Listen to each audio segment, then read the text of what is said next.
नमस्कार, मी विकास गर्जे तुमचं स्वागत करत आहे एमपीएससी ॲस्पिरंट या युट्यूब चॅनलला.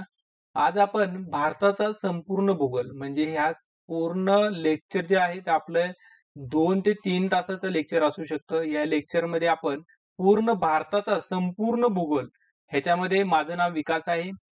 पूर्ण आपण फुल रिव्हिजन ह्याच्यामध्ये करून घेणार आहोत.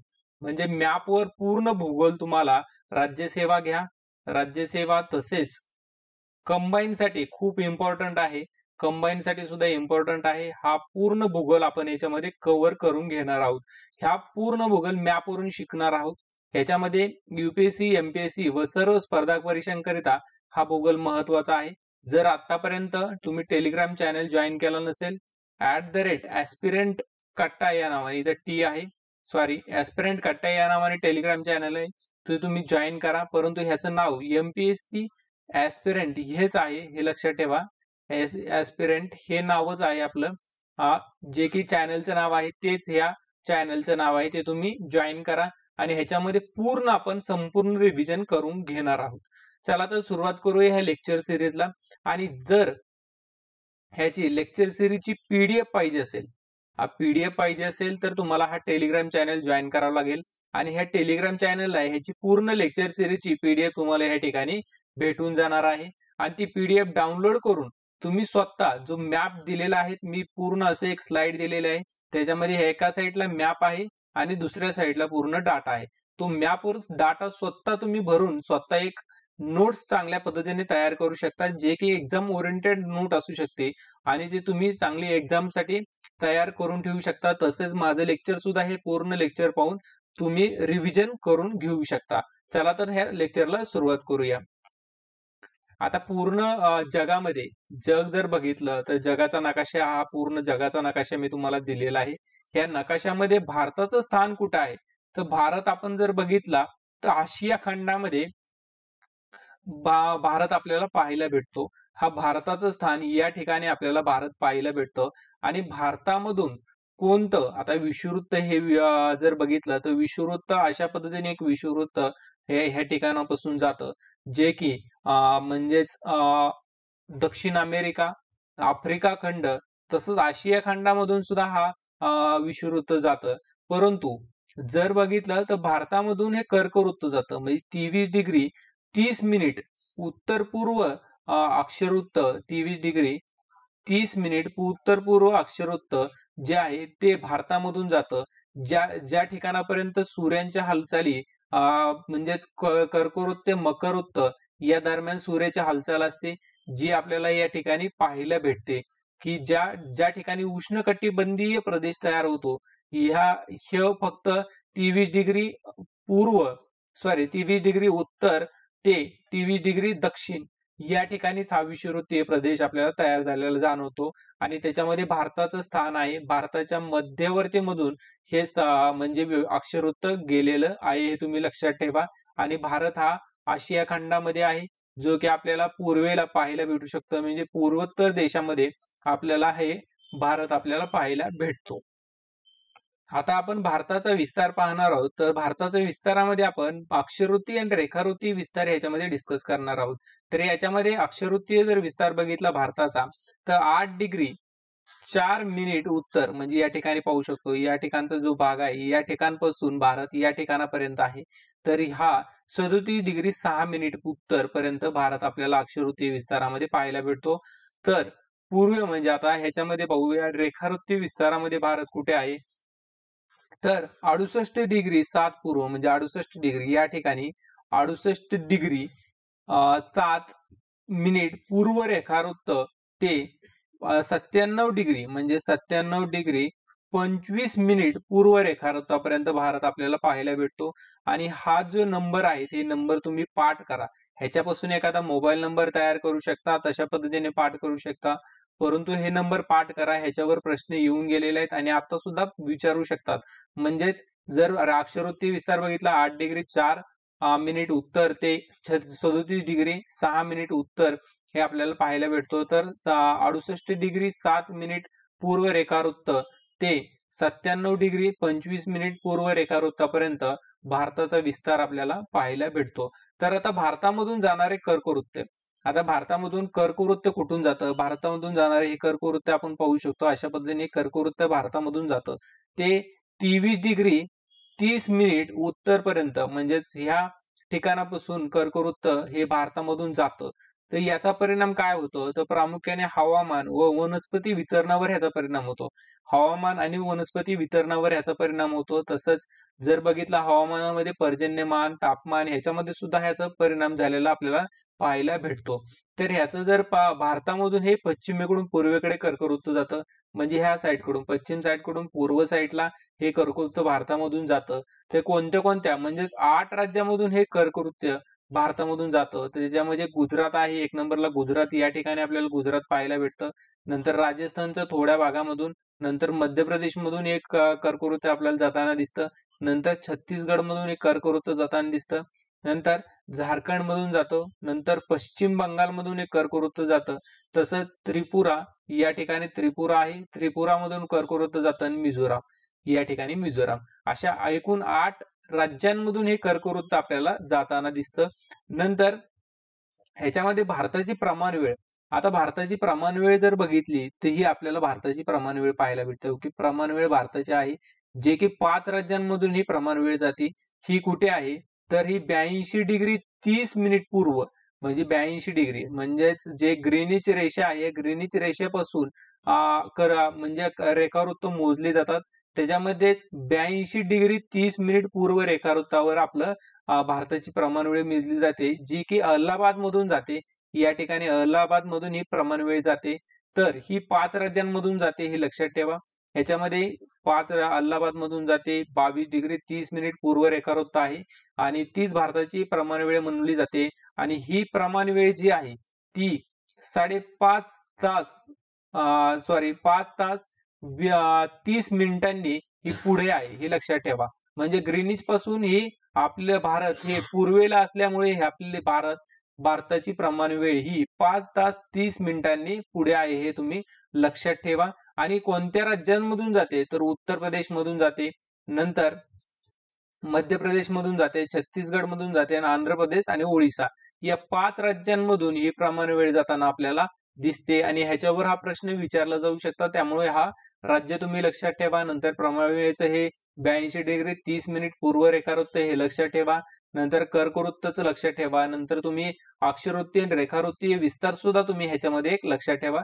हा विचारला जाऊ शकतो याच्यावर प्रश्न आणि याच्यावर प्रश्न विचारले गेलेले सुद्धा आहेत. आणि भारताचं दक्षिणेकडचं स्थान जर बघितलं सगळ्यात तर इंदिरा पॉइंट हे भारताच्या दक्षिणेकडचं स्थान आहे जे की अंदमान बेटावर आहे. हे 6 डिग्री 45 मिनिट पूर्व दक्षिण अक्षरवृत्तावर आपल्याला हे पाहायला भेटतं. म्हणजे उत्तर अक्षरवृत्तावर हे आपल्याला पाहायला भेटतं हे स्थान. त्यामुळे हे स्थान तुम्ही एक लक्षात ठेवा. याच्यावर प्रश्न येऊन गेलेला आहे. नंतर आपण भारताचा आकार व क्षेत्रफळ पाहणार आहोत. आता भारताचा द्विकल्पीय आकार आहे. भारताचा द्विकल्पीय आकार हा आकार जो आहे तो पूर्ण द्विकल्पीय आकार आपल्याला भारताचा पाहायला भेटतो. हा आकार साधारण त्रिकोण आकृती आहे. हा त्रिकोण आकृती आकार आपण पाहू शकतो. अशा पद्धतीने हे द्विकल्पीय आकार आहे जो त्रिकोण आकृती आपल्याला पाहायला भेटतो. ह्याचा पाया उत्तरेस म्हणजे मध्य प्रदेश, महाराष्ट्र वगैरे ह्याचा पाया आपल्याला पाहायला भेटतो. ह्याचे टोक दक्षिणेस म्हणजे हिंदी महासागर ह्या साईडला हिंदी महासागरापर्यंत याचं टोक आहे. नंतर भारताची लांबी जर बघितली आपण भारताच्या भूमीची उत्तर दक्षिण लांबी आपण उत्तर आणि उत्तरेपासून दक्षिणेपर्यंत म्हणजे एवढी लांबी आपल्याला भारताची पाहायला भेटते. ती किती आहे तर ती आहे 3214 किमी. 3214 किमी एवढी आपल्याला भारताची दक्षिण उत्तर लांबी पाहायला भेटते. आणि जर पूर्व पश्चिम लांबी जर बघितली भारताची तर पूर्व पश्चिम लांबी ही 2993 किमी एवढी आपल्याला पाहायला भेटते. परंतु हीच जर लांबी स्टेट बोर्ड मध्ये बघितली तर 2993 आहे. आणि जर तुम्ही सौदीच्या पुस्तकामध्ये बघितले तर 2933 किमी एवढी आपल्याला पाहायला भेटते. हे दोन आकडे तुम्ही लक्षात ठेवा कारण ह्याच्यावर कन्फ्युजन होऊ शकतं. स्टेट बोर्ड नुसार हे आहे आणि सौदीनुसार हे लांबी आपल्याला पाहायला भेटते. हे तुम्ही लक्षात ठेवा. आणि ह्या भारताचं पूर्ण क्षेत्रफळ किती आहे? आपल्या भारताचं पूर्ण क्षेत्रफळ आहे 32,87,263 चौरस किमी एवढं भारताचं क्षेत्रफळ आहे. हे पूर्ण क्षेत्रफळ तुम्ही असं आकडे ना आकडे पाठ ठेवा. आणि जर बघितलं जगाच्या एकूण क्षेत्रफळाच्या जर बघितलं तर जगाच्या एकूण क्षेत्रफळापैकी 2.46% एवढं क्षेत्रफळ हे पूर्ण भारताचं आहे, हे लक्षात ठेवा. ह्याच्यामध्ये भारताचा क्षेत्रफळाच्या बाबतीमध्ये जर बघितला तर 7वा क्रमांक हा भारताचा क्षेत्रफळाच्या बाबतीमध्ये लागतो. तो याच्यामध्ये पहिलं आहे रशियाचा 1 नंबर लागतो, 2 नंबर कॅनडा, 3 नंबर चीन, नंतर 4 नंबरला संयुक्त संस्थाने, 4 नंबरला आहे ब्राझील, 5 नंबरला आहे ब्राझील, 6 नंबरला आहे ऑस्ट्रेलिया आणि 7 नंबरला भारताचं क्षेत्रफळ लागतं. हे लक्षात ठेवा. हा क्रम सुद्धा लक्षात ठेवा. रशिया, कॅनडा, चीन, संयुक्त संस्थाने, ब्राझील, ऑस्ट्रेलिया नंतर भारताचा क्रमांक लागतो. आणि जर बघितलं भारताचं क्षेत्रफळ हे चीनच्या 1.3%च आहे. म्हणजे चीनचं जे क्षेत्रफळ आहे 100%, त्या 100% क्षेत्रफळाच्या फक्त 1/3% क्षेत्रफळ हे भारताचं पाहायला आपल्याला भेटतं. नंतर आहे डिग्री, चॅनल व बेटे. आता जे ह्याच्यावर प्रश्न येऊन गेलेला आहे, तर 10 डिग्री चॅनल जो आहे अंदमान निकोबार पासून विलग करते. म्हणजेच जे अंदमान निकोबार बेटे आहेत, हे आपण अंदमान निकोबार बेटे ह्या साईडला आपण दिलेला आहे मॅप. ह्याच्यामध्ये अंदमान निकोबार बेटामध्ये जर बघितलं तर अंदमान जे आहे ते आपल्याला या ठिकाणी अंदमान वरच्या साईडला उत्तरेकडचा हा साईड जी पूर्ण आहे ती अंदमानची आहे आणि दक्षिणेकडची जी साईड आहे पूर्ण ही निकोबारची आहे. हे तुम्ही लक्षात ठेवा. आणि ही जी आहे ही 10 अंश खाडी जी आहे म्हणजे 10 अंश डिग्री चॅनल आहे. ह्या चॅनलने हे दोन जे अंदमान आणि निकोबार वेगळं केलेलं आहे. हे तुम्ही एक लक्षात ठेवा आणि याच्यावर प्रश्न येऊन गेलेला आहे. नंतर आहे 8 डिग्री मिनिकॉय आणि मालदीव पासून विलग करते. आता ही मिनिकॉय बेट आहे आणि ह्या साईडला मालदीव देश आहे. ह्या दोन्हीच्या दरम्यानमध्ये आपल्याला 8 डिग्री चॅनल पाहायला भेटतो. ह्या दोन्हीच्या दरम्यान म्हणजे मिनिकॉय आणि मालदीवच्या दरम्यानमध्ये आपल्याला पाहायला भेटतो. तसंच 9 डिग्री चॅनल जर बघितलं आपण तर मिनिकॉय आणि लक्षद्वीप बेटे आहेत. जे लक्षद्वीप बेटे आहेत वरच्या साईडचे, ह्या लक्षद्वीप बेटांच्या मधून 9 डिग्री चॅनलने हे दोन म्हणजेच विभक्त केलेले आहेत, मिनिकॉय बेट आणि लक्षद्वीप बेट. हे एक तुम्ही लक्षात ठेवा. आणि डुंकन बेट ही लहान अंदमान आणि मोठ्या अंदमान पासून विलग करते.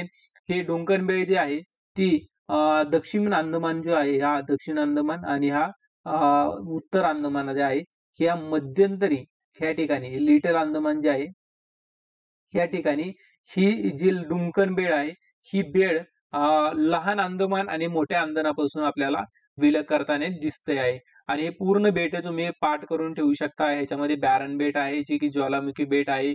नंतर याच्यामध्ये जर बघितलं तर इथं नार्कोडोम बेट आहे जे की हे दोन ज्वालामुखी बेटे आपल्याला पाहायला भेटतात. हा निद्रिस्त बॅरन बेट हा निद्रिस्त ज्वालामुखी होता, परंतु आता काही दिवसापूर्वी ह्याचा उद्रेक झालेला आहे. हे तुम्ही लक्षात ठेवू शकता. नंतर याच्यामध्ये भरपूर बेटे आहेत. पोर्ट ब्लेअर आहे. ह्याच्यामध्ये अंदमान निकोबार, गिरे बेट, लिटल अंदमान 10 अंश खाडीने वेगळे करतं. नंतर कोमार्ता, कॅसल बेट, little Nicobar, great Nicobar, Indira point 6 degree 45 minute उत्तर अक्षरवृत्तावर आहे. हे तुम्ही एक लक्षात ठेवू शकता. हे खूप महत्वाचे गोष्टी आहेत जे की तुम्ही लक्षात ठेवा. आणि ह्याच्यामध्ये पण लक्षद्वीपला पण अशा पद्धतीने काही बेटे आहेत जे की तुम्ही सगळे लक्षात ठेवू शकता. नंतर श्रीलंका जी आहे ही श्रीलंका आहे. हे श्रीलंका भारतामध्ये पालची सामुद्र दुनिया आहे आणि मनारच्या आखत आहे जे की भारताला आणि श्रीलंकेला वेगळं करण्याचं काम हे मनारच्या आखात एक करते. हे तुम्ही एक लक्षात ठेवू शकता. नंतर आहे भारतातील राज्य व त्यांच्या राजधान्या. आता ह्याच्यामध्ये भारतातील राज्य किती राज्य आहेत? तर भारतामध्ये एकूण 28 राज्य आहेत जे की 2019 मध्ये चेंजेस झालेले आहेत. त्याच्यामध्ये तर केंद्रशासित प्रदेश तयार केलेले आहे. एक आहे लेह आणि दुसरा आहे जम्मू काश्मीर. हे दोन केंद्रशासित प्रदेश तयार झाल्यामुळे भारतातील 29 राज्यांचं प्रमाण कमी होऊन ते 28 प्रमाण झालेलं आहे. हे तुम्ही लक्षात ठेवा. आणि केंद्रशासित प्रदेश हे 9 झाले होते, परंतु आता काही दिवसापूर्वीच म्हणजेच इथं दादरा नगर हवेलीचे ठिकाण आहे. दादरा नगर हवेली आणि दमन दीव हे दोन एकत्र करून एक केंद्रशासित प्रदेश तयार केलेला आहे. त्यामुळे केंद्रशासित प्रदेशांची संख्या आता 8 आहे. म्हणजे त्याच्यामध्ये कोणते कोणते आहेत तर यांच्या राजधान्या आणि आपण हे पाहणार आहोत राज्य कोणते आहेत. तर सगळ्यात सुरुवात करूया आपण लडाख मधून. आता लडाखची राजधानी जर बघितली तर लेह आहे. नंतर जम्मू काश्मीरची श्रीनगर आणि काश्मीर. हे दोन, जम्मू आणि श्रीनगर ह्या दोन राजधानी जम्मू काश्मीरला आहेत, हे तुम्ही लक्षात ठेवा. नंतर हिमाचल प्रदेशचे शिमला ही राजधानी आहे. नंतर उत्तराखंडचे डेहराडून ही राजधानी आहे. नंतर हरियाणाची चंदीगड आहे. नंतर पंजाबची सुद्धा चंदीगड राजधानी आहे. आणि हा चंदीगड एक केंद्रशासित प्रदेश आहे, जो की क्षेत्रफळाच्या दृष्टीने सर्वात लहान क्षेत्रफळाच्या दृष्टीने हा चंदीगडचं क्षेत्रफळ सर्वात लहान आहे. नंतर दिल्ली आहे, दिल्ली कॅपिटल त्याची राजधानी आहे. नंतर उत्तर प्रदेश आहे, लखनौ, त्या लखनौ आहे त्याची राजधानी. नंतर राजस्थान आहे, राजधानी त्याची जयपूर आहे. नंतर गांधीनगर आहे, गुजरातची राजधानी. नंतर मध्य प्रदेशमध्ये भोपाळ आहे, मध्य प्रदेशची राजधानी. छत्तीसगडची राजधानी रायपूर आहे. नंतर झारखंडची रांची आहे. बिहारची पटना आहे. नंतर पश्चिम बंगालची कोलकाता आहे. नंतर ओडिशाची भुवनेश्वर आहे. नंतर तेलंगणाची हैदराबाद आहे. तर आंध्र प्रदेशची अमरावती ही आहे. नंतर महाराष्ट्राची मुंबई ही राजधानी आपल्याला पाहायला भेटते. नंतर गोव्याची पणजी आहे. कर्नाटकची बेंगलोर आहे. तमिळनाडूची जर बघितली आपण तर चेन्नई ही राजधानी आहे. नंतर केरळची जर बघितली तिरुअनंतपुरम ही एक राजधानी आहे. आणि जर ईशान्येकडील जे राज्य आहे त्यांच्यामध्ये जर बघितलं आपण तर अरुणाचल प्रदेशची इटानगर ही राजधानी आहे. नंतर नागालँडची कोहिमा आहे. मणिपूरची इम्फाळ आहे. नंतर मिझोरामची ऐझवाल आहे. नंतर त्रिपुराची आगरतळा आहे. आणि आसामची मेघालयची शिलाँग आहे. हे पूर्ण आणि आसामची दिसपूर आहे. ह्या पूर्ण राजधान्या तुम्ही चांगल्या पद्धतीने लक्षात ठेवा. पूर्ण राज्य आणि त्यांच्या राजधान्या लक्षात राहणं खूप इम्पॉर्टंट आहे. हे तुम्ही लक्षात ठेवण्याचा प्रयत्न करा. नंतर आहे भारताला लागून असणारे देश. तर पूर्ण भारताला किती देश लागून आहेत आणि कोणते देश आहेत जे की भारताची सीमा सरहद्दीला लागून आहेत भारताच्या, हे आपण याच्यामध्ये डिस्कस करणार आहोत. याच्यामध्ये एकूण सरहद्द जर बघितली तर भारताला पूर्ण म्हणजेच भूसीमा जर आहे, भूसीमेची सरहद्द 15,200 किमी एवढी भूसीमा आपल्या भारताला आहे, जे की काही देशांनी म्हणजे त्याच्यामध्ये सरहद्द आपल्याला लागून आहे काही देशांची, ती हे आपण ह्या लेक्चरमध्ये पाहणार आहोत. आता जर सगळ्यात कमी सरहद्द जर बघितली तर अफगाणिस्तान सोबत आहे, जे की 0.70% आहे. या ठिकाणी फक्त एवढाच पार्ट हे अफगाणिस्तानचा आहे, लक्षात ठेवा. या ठिकाणी पूर्ण पाकिस्तानची सरहद्द आपल्याला लागून आहे, म्हणजेच भारताची सरहद्द पाकिस्तानला लागून आहे ही या ठिकाणी आहे. नंतर चीनला जर बघितलं आपण, चीनला सगळ्यात मोठी म्हणजेच भारताची सर्वात 2 नंबरची सरहद्द ही चीनला लागून आहे, हे तुम्ही लक्षात ठेवा. हे अशा पद्धतीने आहे. नंतर याच्यामध्ये इथून अशी आहे. तर पूर्ण चीनला टोटल जर बघितलं आपण 23% सरहद्द चीनला लागून आहे, 22% ही पाकिस्तानला लागून आहे. आणि सगळ्यात जास्त जर बघितलं परत नेपाळला ही 12% सरहद्द लागून आहे भारताची. आणि नंतर भूतानला ही 4.50% एवढी सरहद्द भूतानला लागून आहे भारताची. नंतर म्यानमारला, पूर्ण हे म्यानमार आहे, पूर्व दिशेला म्यानमार आहे. म्यानमारला हे भारताची टोटल 10.80% एवढी सरहद्द आपल्याला भारताला लागून आहे म्यानमारची. नंतर सगळ्यात जास्त सरहद्द ही बांगलादेशला लागलेली आहे. बांगलादेश हे पूर्ण देश भारतामध्येच आहे असं म्हटलं तरी चालेल, कारण त्याचं पूर्ण सरहद्द ही भारताशी संलग्न आहे, हे लक्षात ठेवा. त्याची सागरी सरहद्द ही सुद्धा भारताशी संलग्न आहे, हे लक्षात ठेवा. कारण बांगलादेश हा पूर्ण भारतामध्येच असल्यासारखा देश आहे. तर ह्याचं 27% सरहद्द म्हणजे भारताची एकूण 15,200 सीमेपैकी 27% सरहद्द ही पूर्ण बांगलादेशला लागलेली आहे, जी की 4,000 किमीच्या आसपास सरहद्द होऊ शकते. ती बांगलादेशला लागलेली आहे. ती सर्वात जास्त सरहद्द बांगलादेशला लागलेली आहे भारताची.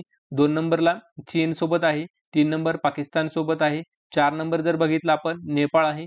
5 नंबरला म्यानमार सोबत आहे. 6 नंबरला आपण जर बघितलं तर भूतान आहे. आणि 7 नंबरला अफगाणिस्तान जे आहे त्याच्यासोबत सरहद्द भारताची लागलेली आहे. हे एकूण 7 देशांसोबत भारताची सरहद्द आहे, हे लक्षात ठेवा. 7 देशांसोबत भारताची सरहद्द आपल्याला लागलेली दिसते. नंतर ह्याच्यामध्ये जर बघितलं तर सर्वात जास्त सीमा जर बघितली आपण तर बांगलादेश आहे 1 नंबरला. आपण आत्ताच सांगितलं बांगलादेश. नंतर 2 नंबरला चीन आहे. 3 नंबरला पाकिस्तान आहे. 4 नंबरला जर बघितलं आपण नेपाळ आहे. 5 नंबरला म्यानमार आहे. 6 नंबरला भूतान आहे. आणि 7 नंबरला अफगाणिस्तान. अशा पद्धतीने हे सरहद्दीचा एक क्रम आहे, तो तुम्ही लक्षात ठेवा. आणि कोणता आता भारतामध्ये जर बघितलं आपण तर कोणत्या साईडला कोणते देश आहेत, तर भारताच्या वायव्येला आपल्याला पाकिस्तान पाहायला भेटतं. वायव्येला पाकिस्तान म्हणजे पश्चिम आणि उत्तर दिशेच्या मध्य साईडला पाकिस्तान आपल्याला पाहायला भेटतं आणि अफगाणिस्तान हे दोन देश आपल्याला पूर्ण पाहायला भेटतात. नंतर जर बघितलं आपण तर उत्तर दिशेला चीन देश आपल्या भारताला लागलेला दिसतो. नंतर पूर्वेला म्यानमार लागलेला दिसतं. तर आग्नेयेला आपल्याला बांगलादेश दिसतं. तर दक्षिणेला श्रीलंका आहे, परंतु ते आपल्याला त्याची सीमा सरहद भूसीमा आपल्याला लागलेली नाही, समुद्र सागरी सीमा आपल्याला लागलेली आहे. हे तुम्ही ह्याच्यावरून लक्षात ठेवू शकता. आणि पूर्ण ह्याच्यामध्ये आपल्याला पश्चिमेला अरबी समुद्र आहे, पूर्वेला बंगालचा उपसागर आहे आणि दक्षिणेला हिंदी महासागर आहे. हे पूर्ण महासागर, उपसागर आणि समुद्र हे भारताच्या दक्षिण साईडला पूर्ण लागलेले आहेत, हे तुम्ही लक्षात ठेवा. आणि बांगलादेश आणि भारताच्या सीमेवर न्यू मूर नावाचं बेट आहे. ह्याच्यामध्ये बांगलादेश आणि भारताचा वाद सध्या ह्या बेटावरून चालू आहे, हे तुम्ही याच्यावरून लक्षात ठेवू शकता. नंतर आहे भारताची सागरी सरहद्द. आता भारताची सागरी सरहद्द जर बघितली आपण, त्याच्यामध्ये बेटांसहित जर सागरी सरहद्द म्हणजे बेटांचे जे क्षेत्रफळ आहे, नंतर अंदमान निकोबार, लक्षद्वीप बेट यांची जी सीमा आहे ती पूर्ण क्षेत्रफळ बेटांसहित 7,517 किमी एवढं आपल्याला सागरी सरहद्द भारताला लागलेली आहे. आणि बेट सोडून जर बघितली पूर्ण तर 6,063 म्हणजे बेटांचे जे सीमा सोडली तर फक्त भारताला म्हणजेच गुजरात साईड खाली जर बघितलं आपण पूर्व साईड आणि पश्चिम साईड पूर्ण ही अशी, तर ती मिळून टोटल 6,063 किमी एवढी आपल्याला सागरी सीमा लागलेली आहे. आणि सागरी देश कोणते लागलेले आहेत भारताला, तर सागरी देश जर बघितले आपल्याला तर त्याच्यामध्ये 6 सागरी देश भारताला लागलेले आहेत. एक आहे पाकिस्तान, दुसरा आहे मालदीव, तिसरा आहे श्रीलंका, चौथा आहे बांगलादेश, पाचवा आहे म्यानमार आणि 6वा आहे इंडोनेशिया. असे तुम्ही लक्षात ठेवा. इथे आहे पाकिस्तान, या ठिकाणी मालदीव आहे, या ठिकाणी आपल्याला श्रीलंका आहे खाली दक्षिणेला, नंतर या ठिकाणी बांगलादेश आहे, म्यानमार या साईडला आहे आणि इंडोनेशिया म्यानमारच्या खालच्या साईडला इंडोनेशिया आहे. असे 6 देश हे सागरी सरहद्द भारताला लागलेली आहे, हे तुम्ही ह्याच्या नकाशावरून लक्षात ठेवू शकता. नंतर भारतातील राज्यांचे क्षेत्रफळ क्रम पाहणार आहोत.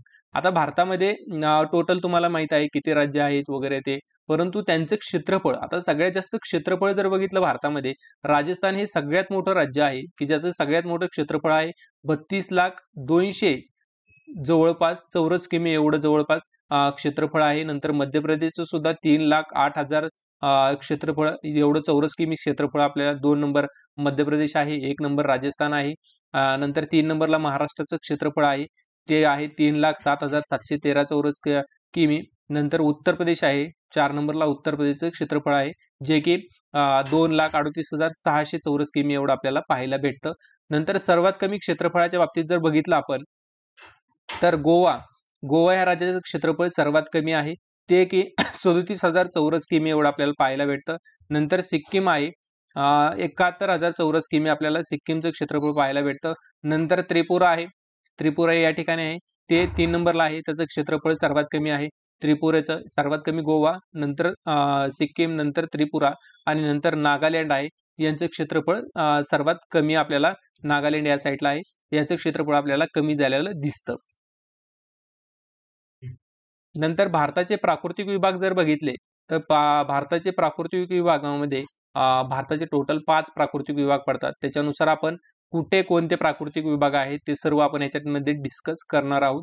याच्यामध्ये जर उत्तरेकडील पर्वतीय प्रदेश जर बघितला, म्हणजे उत्तरेकडील हा पर्वतीय प्रदेश आहे, पूर्ण पर्वतीय प्रदेश जर बघितला उत्तरेकडील, एवढा पर्वतीय प्रदेशामध्ये कोणते कोणते ठिकाण आहे, त्यामध्ये पश्चिम हिमालय, आपल्याला पश्चिम हिमालय म्हणजे इथपर्यंत जो प्रदेश आहे हा पूर्ण पश्चिम हिमालय म्हणून ओळखला जातो, हे लक्षात ठेवा.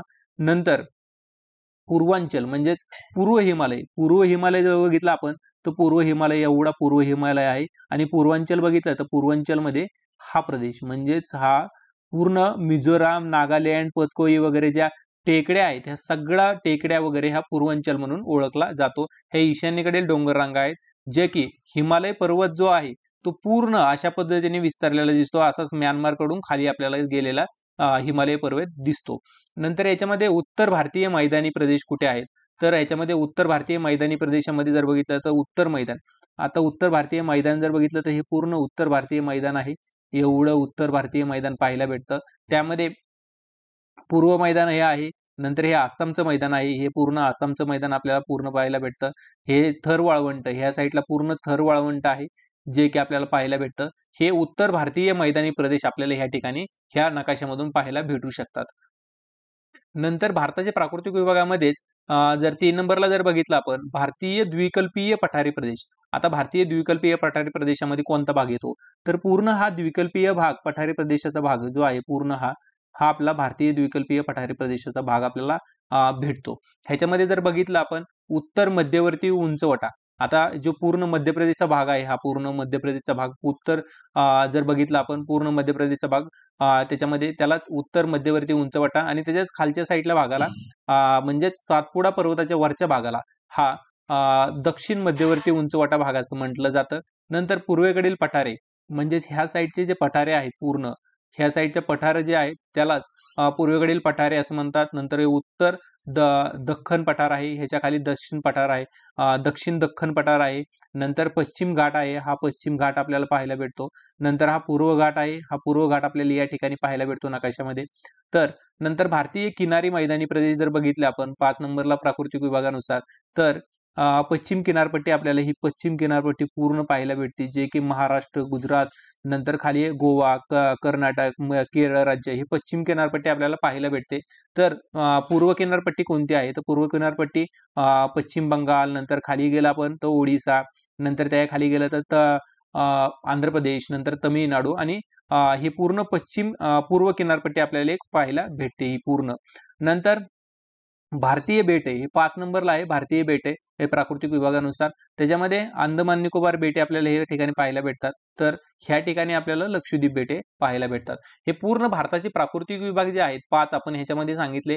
तर ह्याच्यामध्ये आतमध्ये सुद्धा आपण सगळ्या गोष्टी ह्याच्यामध्ये डिस्कस करणार आहोत. आता भारतीय महत्वाचे पठार, डोंगर रांगा वगैरे ह्या सगळ्या मी ह्याच्यामध्ये डिस्कस करणार आहोत. जर आपण ह्याच्यामध्ये जर बघितलं हिमालय रांगा जर बघितल्या आपण हिमालय रांग पूर्ण हे हिमालयन रांगा आहेत. हे अशा पद्धतीने हिमालय रांग पसरलेले आहेत पूर्ण हे अशा खालपर्यंत. त्यामध्ये पूर्वांचल आहे, पूर्व हिमालय, नंतर पश्चिम हिमालय असे 2 हिमालय आपल्याला पाहायला भेटतात. नंतर याच्यामध्ये आपल्याला पूर्वांचल एक भाग आपल्याला पाहायला भेटतो. त्याच्यामध्ये माउंट एव्हरेस्ट सगळ्यात मोठा आहे, 8850 मीटर एवढी त्याची उंची आहे, जे की आपल्याला नेपाळ आणि चीनच्या बाउंड्रीवर आपल्याला पाहायला भेटतो. नंतर K2 आहे, 8681 मीटर त्याची उंची आहे, जो की आपल्याला भारताच्या काराकोरम रांगेमध्ये आपल्याला हा पाहायला भेटतो. नंतर कांचनगंगा आहे, जो की आपल्याला सिक्कीम मध्ये पाहायला भेटतो. कांचनगंगा ह्या ठिकाणी आपल्याला पाहायला भेटतो सिक्कीम मध्ये. त्याची उंची आहे 8598 मीटर आपल्याला त्याची उंची पाहायला भेटतं.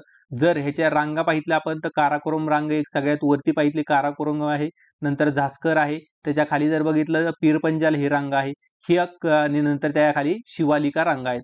ह्या आपल्याला जो क्रम आहे म्हणजे काराकोरम, झास्कर, नंतर त्यामध्ये लडाख पर्वत काराकोरमच्या नंतर लडाख पर्वत आहे, नंतर झास्कर आहे, नंतर पीरपंजाल आहे आणि नंतर शिवालिका ह्या डोंगर रांगा आहेत.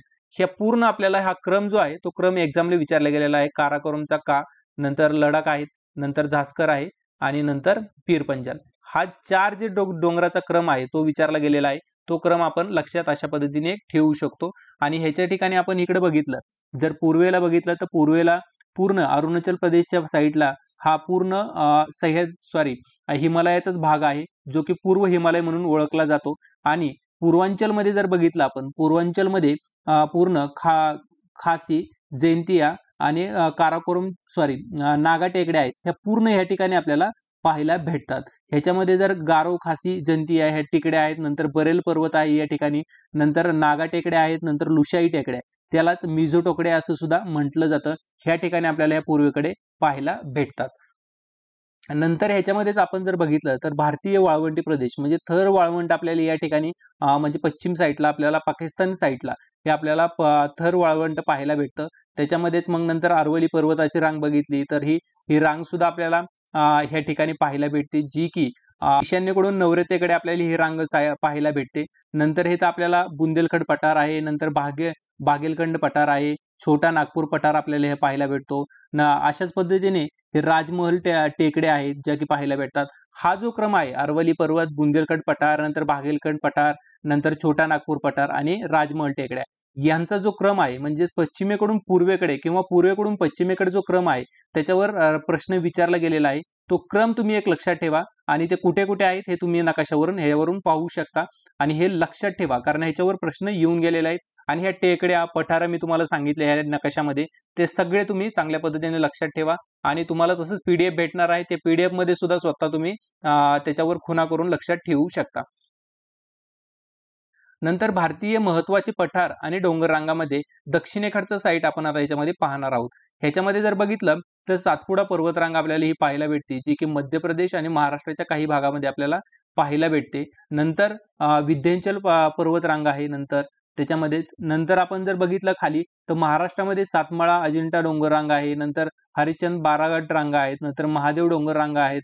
नंतर त्याच्यामध्येच तेलंगणा पठार आपल्याला एक पाहायला भेटतं. महाराष्ट्राचा पूर्ण भाग ह्याला महाराष्ट्र पठार किंवा दक्कन पठार असं सुद्धा म्हटलं जातं तो पूर्ण भाग आहे.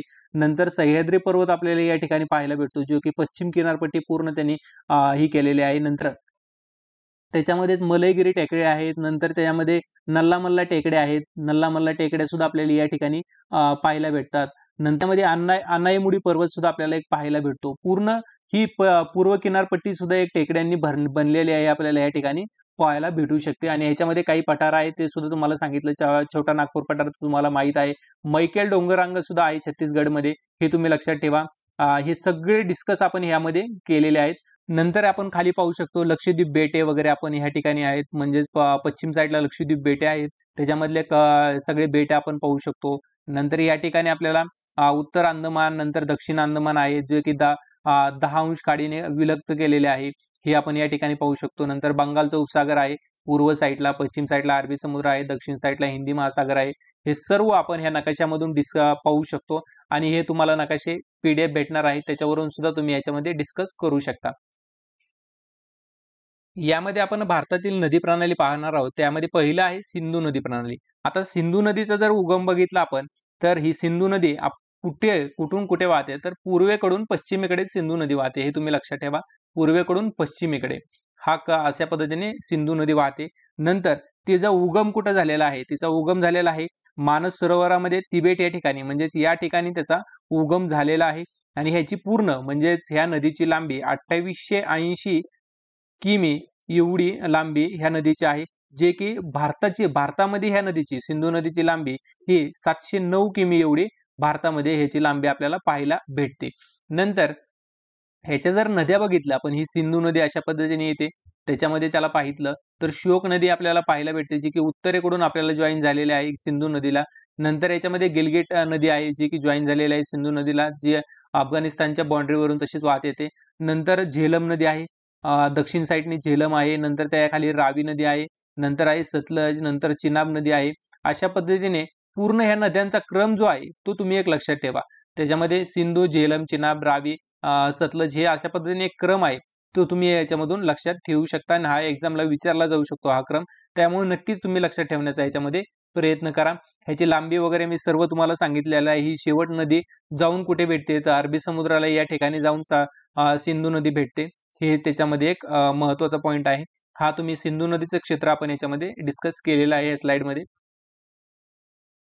नंतर आहे गंगा नदी प्रणाली.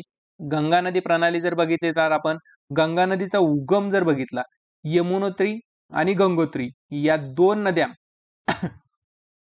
यमुना नदी ही गंगा नदीची उपनदी आहे ती पुढे येऊन गंगा नदीला भेटते. परंतु गंगोत्री नदी जी आहे ज्या ठिकाणी म्हणजे गंगोत्री हिम पर्वत आहे त्याचं रूपांतर नदीमध्ये येऊन पूर्ण पुढे जाऊन ही गंगा नदी तयार झालेली आहे. तर गंगा नदीला पुढे जाऊन यमुना नदी भेटते. यमुना नदी सगळ्यात मोठी तिची उपनदी आहे. त्याच्यामध्ये कोणत्या कोणत्या नद्या येतात यमुना नदीला चंबळ नदी एक येऊन मिळते. नंतर सिंध आहे. नंतर त्यामध्ये बेटवा नदी आहे. नंतर केन नदी ह्या सर्व नद्या यमुना नदीला येऊन भेटतात व ती पुढे जाऊन अलाहाबाद या ठिकाणी गंगा नदीला भेटते हे लक्षात ठेवा. आणि गंगा नदीच्या उत्तर साईडने गोमती नदी आहे, शारदा नदी आहे, नंतर घाघरा नदी आहे, गंडकी नदी आहे, कोसी नदी आहे. या सर्व गंगा नदीला उत्तरेकडून येऊन भेटतात ज्या की हिम नद्यांमधून उगम झालेल्या नद्या आपल्याला ह्या पाहायला भेटतात, ज्या की गंगा नदीला येऊन मिळतात.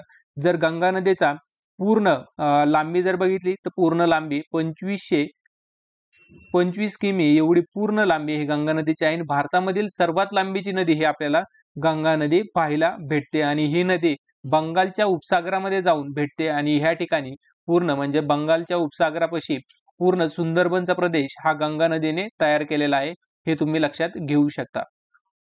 नंतर आहे भारतातील नदी प्रणालीमध्येच ब्रह्मपुत्रा नदी प्रणाली. ह्याच्यामध्ये जर बघितलं तर ब्रह्मपुत्रा नदीचा उगम हा मानस सरोवरामध्ये ब्रह्मपुत्रा नदीचा उगम झालेला भेटतो. तोच चीनमध्ये या नदीला स्वांगपो नावाने सुद्धा ओळखलं जातं. तिबेटमध्ये स्वांगपो नावाने एक नदीचं नाव आहे. नंतर दिहांग नावाने अरुणाचल प्रदेशमध्ये तिला ओळखलं जातं आणि पुढे जाऊन तिचं रूपांतर ब्रह्मपुत्रा नावामध्ये झालेलं आहे. हे तुम्ही ह्या नकाशामधून पाहू शकता.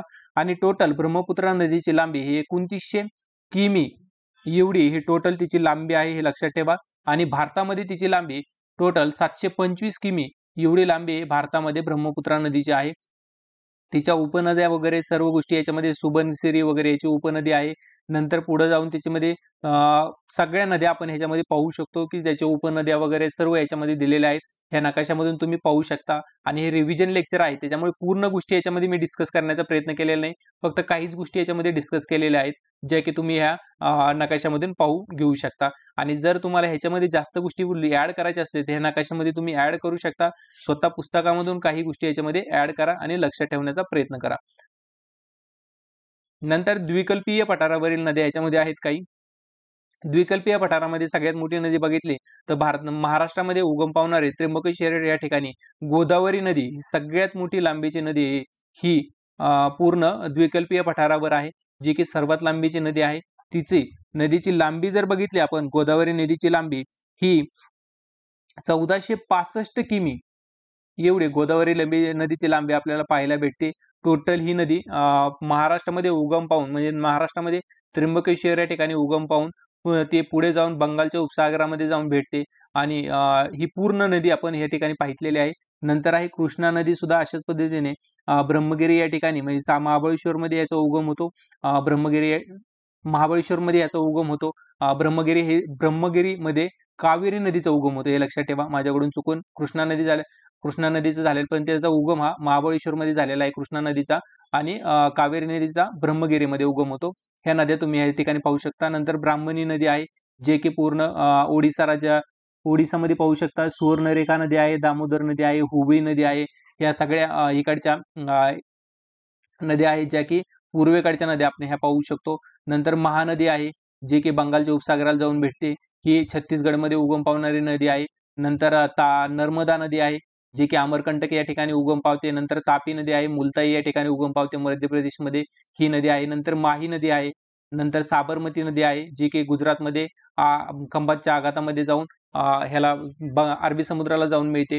ह्या नद्या सगळ्या आपण याच्यामध्ये डिस्कस केलेल्या आहे. ती पेन्नार नदी आहे, तमिळनाडूमध्ये एक नदी वाहते, ती एक आहे.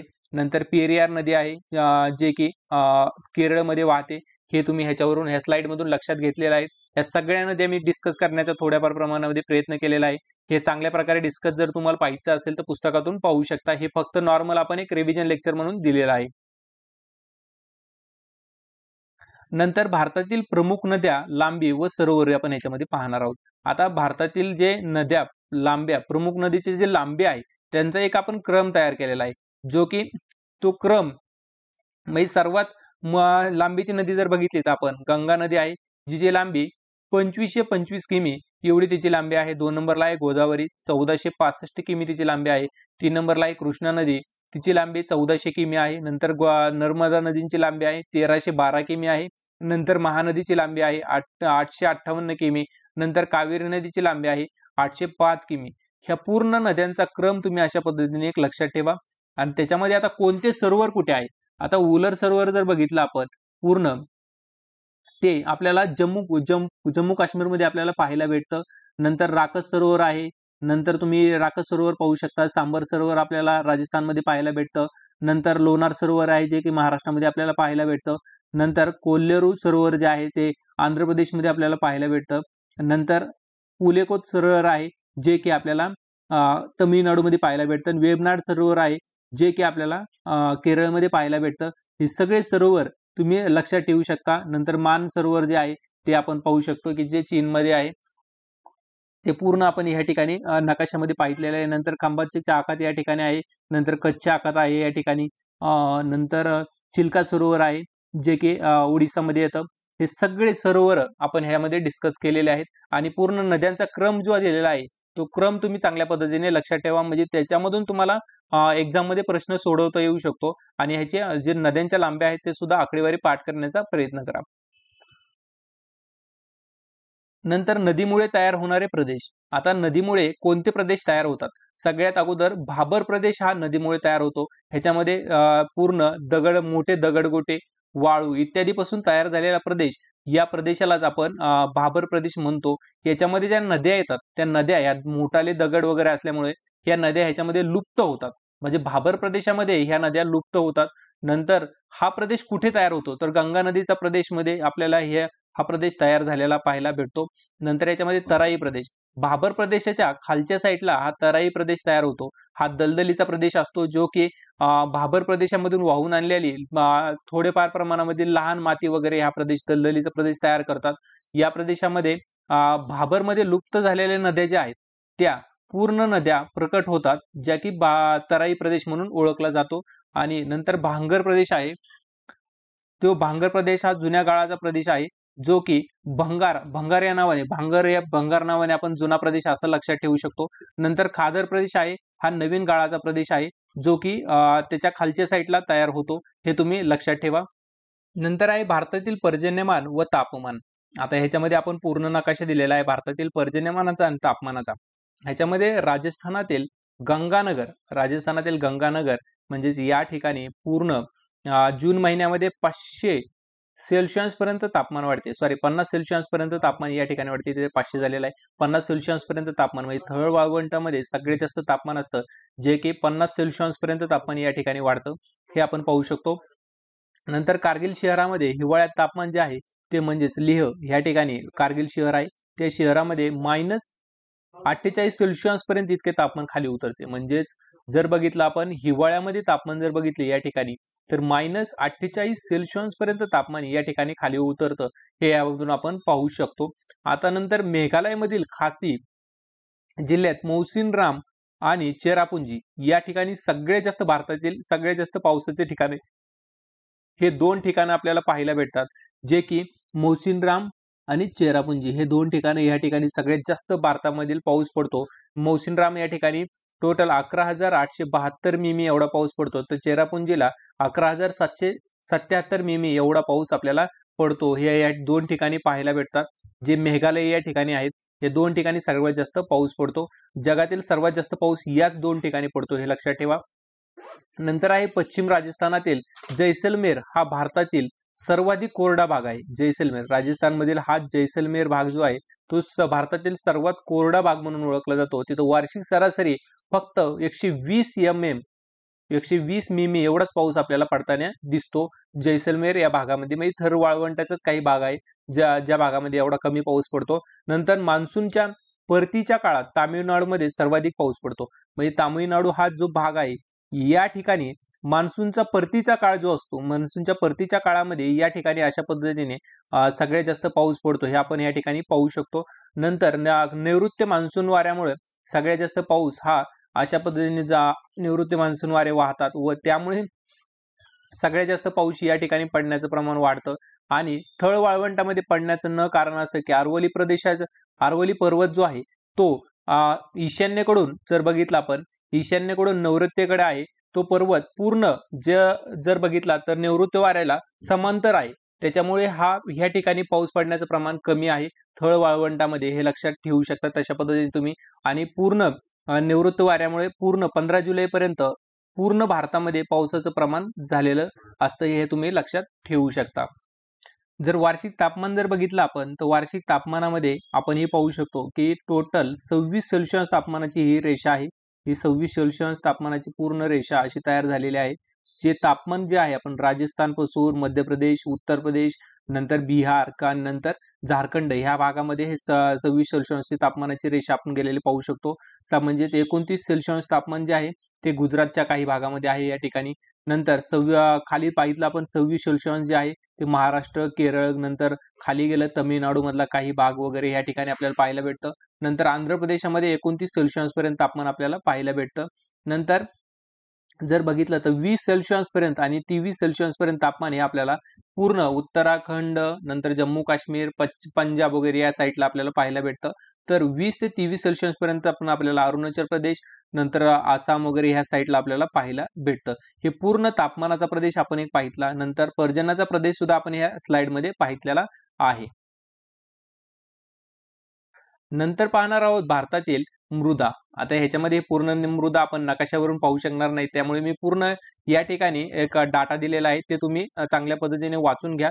याच्यामध्ये जर बघितलं तर गाळाची मृदा, आता गाळाची मृदावर याच्यावर प्रश्न आलेला आहे राज्यसेवेला, हा लक्षात ठेवा. याच्यामध्ये सगळ्यात जास्त गाळाची मृदा म्हणजे भारतामध्ये पाहायला भेटते. सगळ्यात जास्त प्रदेश म्हणजे गाळाच्या मृदेने व्यापलेला आहे, तो 45.6%, म्हणजेच 15 लाख चौरस किमी एवढा क्षेत्र गाळाच्या मृदेने व्यापलेला आहे भारताचं. ही फिक्कट पिवळ्या करड्या रंगाची ही मृदा असते. नदीखोरे आणि किनारी प्रदेशामध्ये ही मृदा आपल्याला पाहायला भेटते. गाळाच्या मृदेत वाळू, चिकणमाती, सेंद्रिय पदार्थाचे प्रमाण अधिक असते. तसेच मातीत पालाश व चुना यांचे प्रमाण सुद्धा अधिक असते, हे यातून कळतं. नंतर गाळाची मृदा हे अत्यंत सुपीक असते. गहू, हरभरा, तांदूळ, ऊस, तंबाखू इत्यादी पिकांसाठी हे योग्य असते. नंतर ही मृदा उत्तर प्रदेश, बिहार, पश्चिम बंगाल म्हणजेच गंगा नदीचा जो प्रदेश आहे तो पूर्ण ह्या मृदेने तयार केलेला प्रदेश आहे, हे तुम्हाला ह्याच्यावरून कळू शकतं. आणि किनारी भागामध्ये म्हणजे किनारपट्टीमध्ये जर बघितलं आपण कोकण किनारपट्टी, नंतर खाली जर बघितलं आपण मलबार किनारपट्टी वगैरे, सर्व या ठिकाणी तयार झालेली मृदा ही गाळाची मृदाच आहे. या ठिकाणी तयार झालेली मृदा ही गाळाची मृदा आहे. नंतर मृदेचा ओलावा टिकून ठेवण्याची क्षमता जास्त असल्यामुळे उन्हाळ्यात सुद्धा ही शेती केली जाते. त्यालाच वायगन शेती असं म्हटलं जातं. या मृदेमध्ये उन्हाळ्यात शेती केली जाते, ह्याला वायगन शेती म्हणतात. ह्याच्यामध्ये पाणी जे आहे, पाणी धरून ठेवण्याची क्षमता ह्या मृदेमध्ये सर्वात जास्त आहे. नंतर आहे रेगूर मृदा. रेगूर मृदा जर बघितली त्यालाच काळी मृदा किंवा कापसाची मृदा सुद्धा म्हटलं जातं. या मृदेने देशातील 16.6% भाग व्यापलेला आहे. 5.46 लाख चौरस किमी क्षेत्र या मृदेने व्यापलेलं आहे. या महाराष्ट्र तसेच मध्य प्रदेश, गुजरात, कर्नाटक, तेलंगणा, आंध्र प्रदेश यांच्या काही भागामध्ये ही मृदा आपल्याला पाहायला भेटते. नंतर दख्खन पठारावर प्रामुख्याने आढळणारी काळी मृदा, कसदार मृदा, बेसाल्ट या अग्निजन्य खडकापासून तयार झालेली आहे, हे तुम्ही लक्षात ठेवू शकता. बेसाल्ट खडकाचे काही थर एकावर एक साचून ही मृदा तयार झालेली आहे. रेगूर मृदेत पाणी टिकवून ठेवण्याची क्षमता सर्वाधिक असते. नंतर टिटॅनिफेरस मॅग्नेटाइट या द्रव्यामुळे या रेगूर मृदेस काळा रंग प्राप्त होतो. चिकणमातीचे प्रमाण अधिक असल्यामुळे अधिक पाणी ओलावा धरून ठेवण्याची क्षमता असलेले या मृदेत कापसाचे पीक चांगले येते, म्हणून तिला कापसाची काळी मृदा सुद्धा म्हटलं जातं. रेगूर मृदा ही दिसायला काळी असली तरी या मृदेत जैविक घटकांचे प्रमाण हे आहे कमी प्रमाणात, ह्याच्यामध्ये जैविक घटक आपल्याला पाहायला भेटतात. नंतर आहे वालुकामय मृदा. आता वालुकामय मृदेने देशातील 4.32% भाग व्यापलेला आहे, जे की क्षेत्र जर बघितलं तर 1.42 लाख चौरस किमी एवढं क्षेत्र व्यापलंय. वालुकामय मृदेत मृदा ही पश्चिम मध्य राजस्थानच्या वाळवंटी प्रदेशामध्ये आपल्याला म्हणजे वाळवंटी प्रदेश म्हणजे राजस्थान भागामध्ये आपल्याला ही मृदा पाहायला भेटते. या मृदेत क्षाराचे प्रमाण सर्वाधिक तर सेंद्रियतेचे प्रमाण कमी असते. पाण्याच्या उपलब्धतेनुसार यात कापूस, हरभरा, ज्वारी, मका, बाजरी ही पिके घेतली जातात. तर तांबडी मृदेने देशातील 10.6% भाग व्यापलेला आहे, जो की 3.5 लाख चौरस किमी एवढा भाग आहे, जे क्षेत्र व्यापलेला आहे या मृदेने. तर अतिरिक्त पावसाच्या प्रदेशात ही मृदा आढळते. तांबडी मृदा फारशी सुपीकता नसते, त्यामुळे शेतीसाठी या मृदेचा उपयोग कमी होतो. विंध्यन, कडप्पा, आर्कियन काळातील ग्रेनाइट, नीस खडकांच्या अपक्षयाने हिची निर्मिती झालेली आहे. तामिळनाडू, गोवा, कर्नाटक, आंध्र प्रदेश, पूर्व भागात ओडिशा व छोटा नागपूरचे पठार या भागामध्ये ही प्रामुख्याने मृदा आढळते. या मृदेत सेंद्रिय द्रव्यांचे प्रमाण कमी असते. तांदूळ, ऊस, कापूस, भुईमूग पिके ह्या मृदेमध्ये घेतली जातात, हे याच्यावरून कळतं. हा फक्त मी डाटा दिलेला आहे, जे की तुम्ही वाचून लक्षात ठेवू शकता. अशा पद्धतीने याच्यावर आतापर्यंत काही प्रश्न आलेले नाहीत एवढे हार्ड, त्याच्यामुळे हा डाटा तुम्ही थोडाफार लक्षात ठेवू शकता. नंतर आहे जांभी मृदा. आता जांभी मृदा जर बघितलं, या मृदेने देशातील 7.5% प्रदेश व्यापलेला आहे, जो की 2.48 चौरस किमी एवढा लाख चौरस किमी एवढं क्षेत्र व्यापलेलं आहे. अति पावसाच्या प्रदेशात खडकांचे झालेले वितरण मोठ्या प्रमाणात वाहून जाते, त्यामुळे मूळ खडक उघडा पडतो व खडकातील लोहाचे वातावरणातील प्राणवायूशी संयोग घडून रासायनिक क्रिया घडते व त्यातून ही मृदा निर्माण होते. म्हणजे जांभी मृदा खडकापासून लोहाचे वातावरणातील वायू प्राणांशी संयोग घडून तयार झालेली रासायनिक क्रियेतून मृदा तयार होती, हे लक्षात ठेवा. ही चुना सिलिकाचे प्रमाण कमी असते या मृदेमध्ये. 2000 मिमी पेक्षा अति पावसाच्या प्रदेशात ही जांभी मृदा आढळते. आपण कोकण किनारपट्टीला पाहू शकता, ही मृदा सर्वात जास्त पाहायला भेटते आपल्याला. त्याच्यामध्ये लोह जास्त, ॲल्युमिनियमचे प्रमाण अधिक असल्याने या मृदेचा रंग लाल असतो. दक्षिण महाराष्ट्रात कोकण, गोवा, कर्नाटक, केरळ, आसाम राज्यांच्या डोंगराळ भागात ही जांभी मृदा आपल्याला आढळते. शेतीच्या दृष्टीने निरुपयोगी अशा मृदेत काजू, कॉफी, रबर यांची लागवड या ठिकाणी केली जाते, हे लक्षात ठेवा. नंतर आहे पर्वतीय मृदा. आता पर्वतीय मृदेने देशातील 67% भाग म्हणजे 2.85 लाख चौरस किमी क्षेत्र व्यापलेले आहे, लक्षात ठेवा. हा मृदा प्रकार प्रामुख्याने हिमालयन पर्वतामध्ये आपल्याला पाहायला भेटतो. हिमालय भागामध्ये हा प्रदेश आहे. जाड्या भरड्या करड्या खडकांच्या तुकड्यांमुळे या मृदेत पाणी टिकत नाही, हे लक्षात ठेवा. म्हणजे याच्यामध्ये मोठाले तुकडे असते, त्यामुळे पाणी टिकत नाही, हे लक्षात ठेवा. नंतर अपरिपक्वीय मृदा असते, म्हणजे नवीन तयार झालेली मृदा असल्यामुळे अपरिपक्वीय असते. हे डोंगर उतारावर सापडणाऱ्या या मृदेत चहाचे मळे फुलतात. म्हणजे ह्या डोंगर उतारावर ह्या मृदेमध्ये चहाचे मळे फुलतात, हे लक्षात ठेवा. नंतर आहे भारतातील वने. आता हे पूर्ण मॅपवर आपण हे वने पाहणार आहोत. याच्यामध्ये शीत वाळवंट आहे या ठिकाणी. नंतर उष्ण वाळवंट आपल्याला राजस्थान या भागामध्ये पाहायला भेटतं. नंतर सदाहरित वने. आता सदाहरित वने कुठे आहेत, तर सदाहरित वने आपण पाहू शकतो पूर्ण अशा पद्धतीने, म्हणजेच छत्तीसगड, उडीसा, नंतर पश्चिम बंगाल अशा पद्धतीने जो काही भाग आहे, आंध्र प्रदेश, ह्या भागामध्ये, तसंच कोकण किनारपट्टी पूर्ण आहे ही कोकण किनारपट्टी. तसंच पर्वतीय प्रदेश म्हणजेच उत्तरेकडचा सगळा पर्वतीय प्रदेश, अरुणाचल प्रदेश, नंतर आसामचा प्रदेश काही, हा पूर्ण प्रदेशामध्ये आपल्याला सदाहरित वने पाहायला भेटतात, हे लक्षात ठेवा.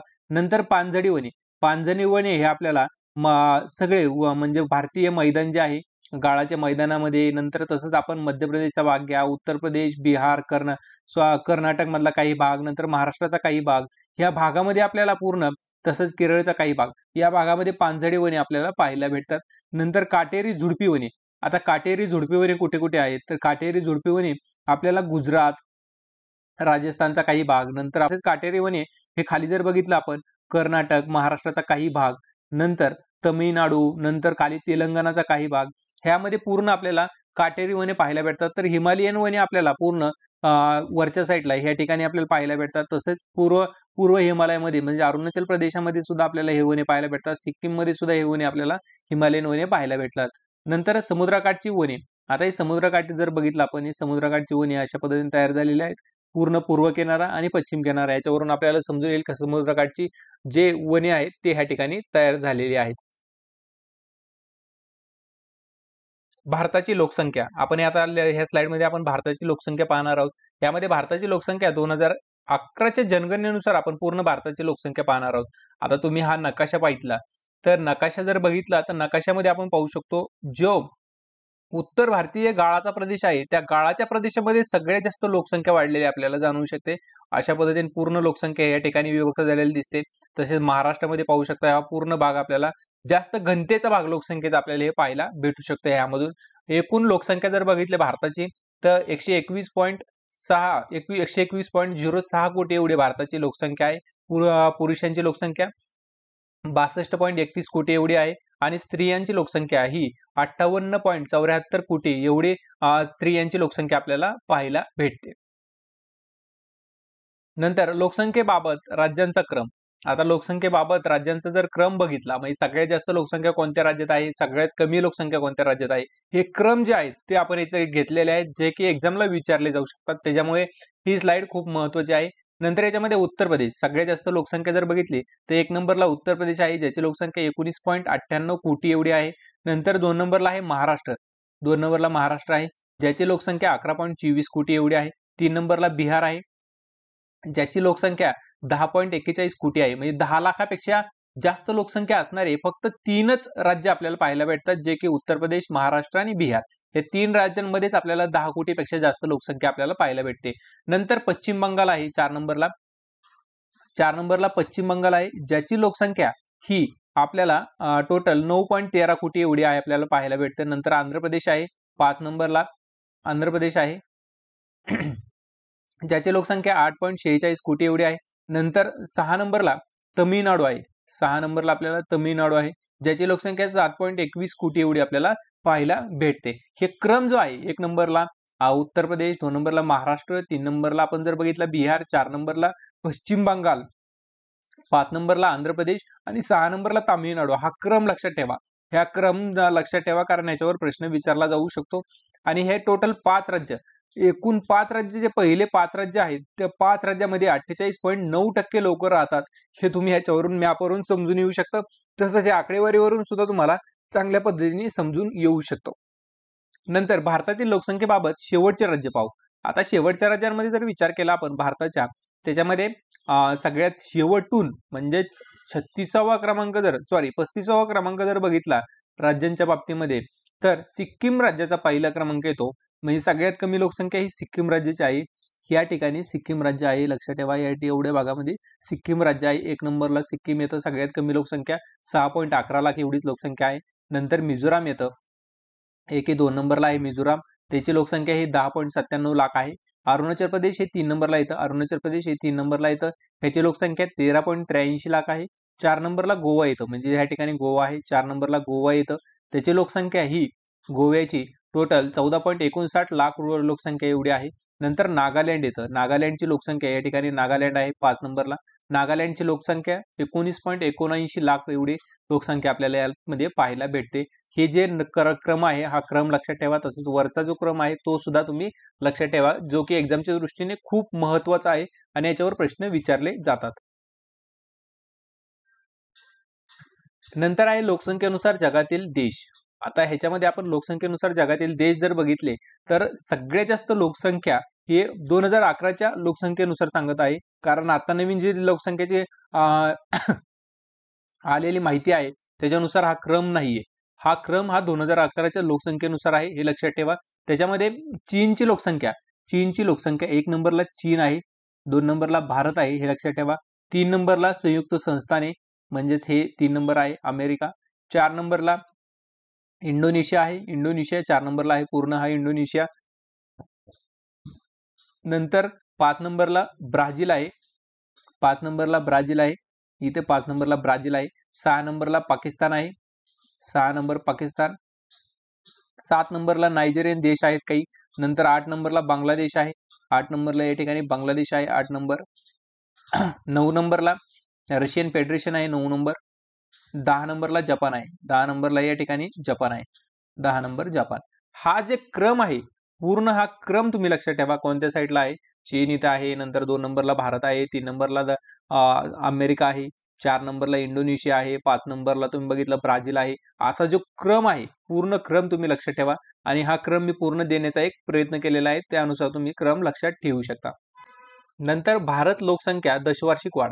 आता भारताची लोकसंख्येची दशवार्षिक वाढ कशा पद्धतीने झालेली हे पाहणार आहोत. ह्याच्यामध्ये जर बघितलं तर 2001 ते 11 पर्यंत भारताची दशवार्षिक वाढ जी आहे 17.64% वाढ झालेली आहे, हे लक्षात ठेवा. आणि दशवार्षिक वाढीचा दर जो आहे तो म्हणजे वार्षिक वाढीचा दर 1.64% एवढा आहे, लक्षात ठेवा. भारताचा जगाने 2.46% भूभाग व्यापलेला आहे. भूभाग जर व्यापलेला बघितला आपण 2.46% आहे, परंतु लोकसंख्येने सगळ्या भारताची लोकसंख्या ही 17.5% एवढी लोकसंख्या भारतामध्ये राहते. म्हणजे जगाच्या 100% लोकसंख्येपैकी म्हणजे 7 अब्ज लोकांपैकी भारताची 17.5% लोकसंख्या आहे ही फक्त भारतामध्ये राहते, हे लक्षात ठेवा. आणि दशवार्षिक वाढीमध्ये जर बघितलं सगळ्यात जास्त दशवार्षिक वाढ दादरा नगर हवेलीमध्ये होते, दमनदीव दादरा नगर हवेलीमध्ये. नंतर मेघालयमध्ये सगळ्यात जास्त लोकसंख्येची वाढ होते, हे लक्षात ठेवा. मेघालय 2 नंबरला आहे. नंतर 3 नंबरला मेघालय 3 नंबरला आहे. पुदुचेरी 4 नंबरला पुदुचेरी आहे. 5 नंबरला अरुणाचल प्रदेश आहे. असा एक लोकसंख्या वाढीचा ह्याच्यानुसार दशवार्षिक वाढीचा एक क्रम आहे. नंतर शेवटून जर दशवार्षिक वाढ म्हणजे सगळ्यात कमी दशवार्षिक वाढ जर बघितली नागालँडमध्ये आहे 1 नंबरला, 2 नंबरला लक्षद्वीप बेटे आहेत, 2 नंबर लक्षद्वीप बेटे आहेत, 3 नंबरला अंदमान निकोबार बेटे आहेत, 4 नंबरला केरळ आहे, 5 नंबरला गोवा. असा हा क्रम आहे. पूर्ण हा क्रम एक तुम्ही लक्षात ठेवू शकता दशवार्षिक वाढीमध्ये. नंतर आहे भारतातील एकूण लोकसंख्येची घनता. आता भारतातील एकूण लोकसंख्येची घनता जर बघितली आपण तर 1951 मध्ये भारताची लोकसंख्येची घनता 117 होती, परंतु 2001 पर्यंत ती 325 पर्यंत गेली. 1991 ला 267 होती, तर 2011 ला म्हणजे आता सध्या 382 एवढी लोकसंख्येची घनता आपल्याला पाहायला भेटते.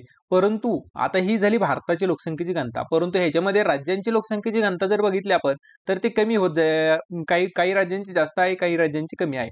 त्याच्यामध्ये सगळ्यात जास्त लोकसंख्येची घनता जर बघितली तर बिहारची आहे, म्हणजे 1 नंबरला बिहार आहे, 2 नंबरला पश्चिम बंगाल आहे, 2 नंबरला पश्चिम बंगाल आहे.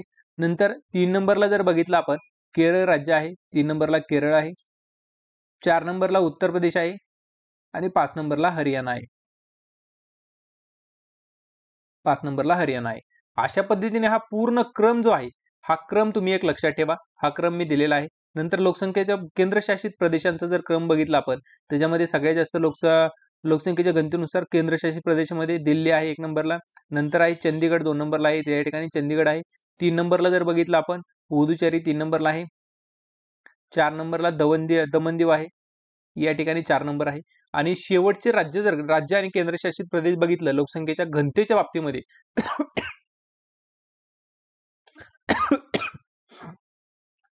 तर 1 नंबरला आहे अरुणाचल प्रदेश, 17 एवढी त्याची घनता आहे. 2 नंबरला आहे अंदमान निकोबार, 46 एवढी घनता आहे. 3 नंबरला आहे मिझोराम, 3 नंबरला मिझोराम आहे, त्याची लोकसंख्येची घनता 52 एवढी आहे. नंतर सिक्कीम आहे 4 नंबरला, सिक्कीम आहे 4 नंबर सिक्कीम आहे. 5 नंबरला जर बघितलं आपण मणिपूर आहे, 5 नंबरला मणिपूर आहे या ठिकाणी 5 नंबर.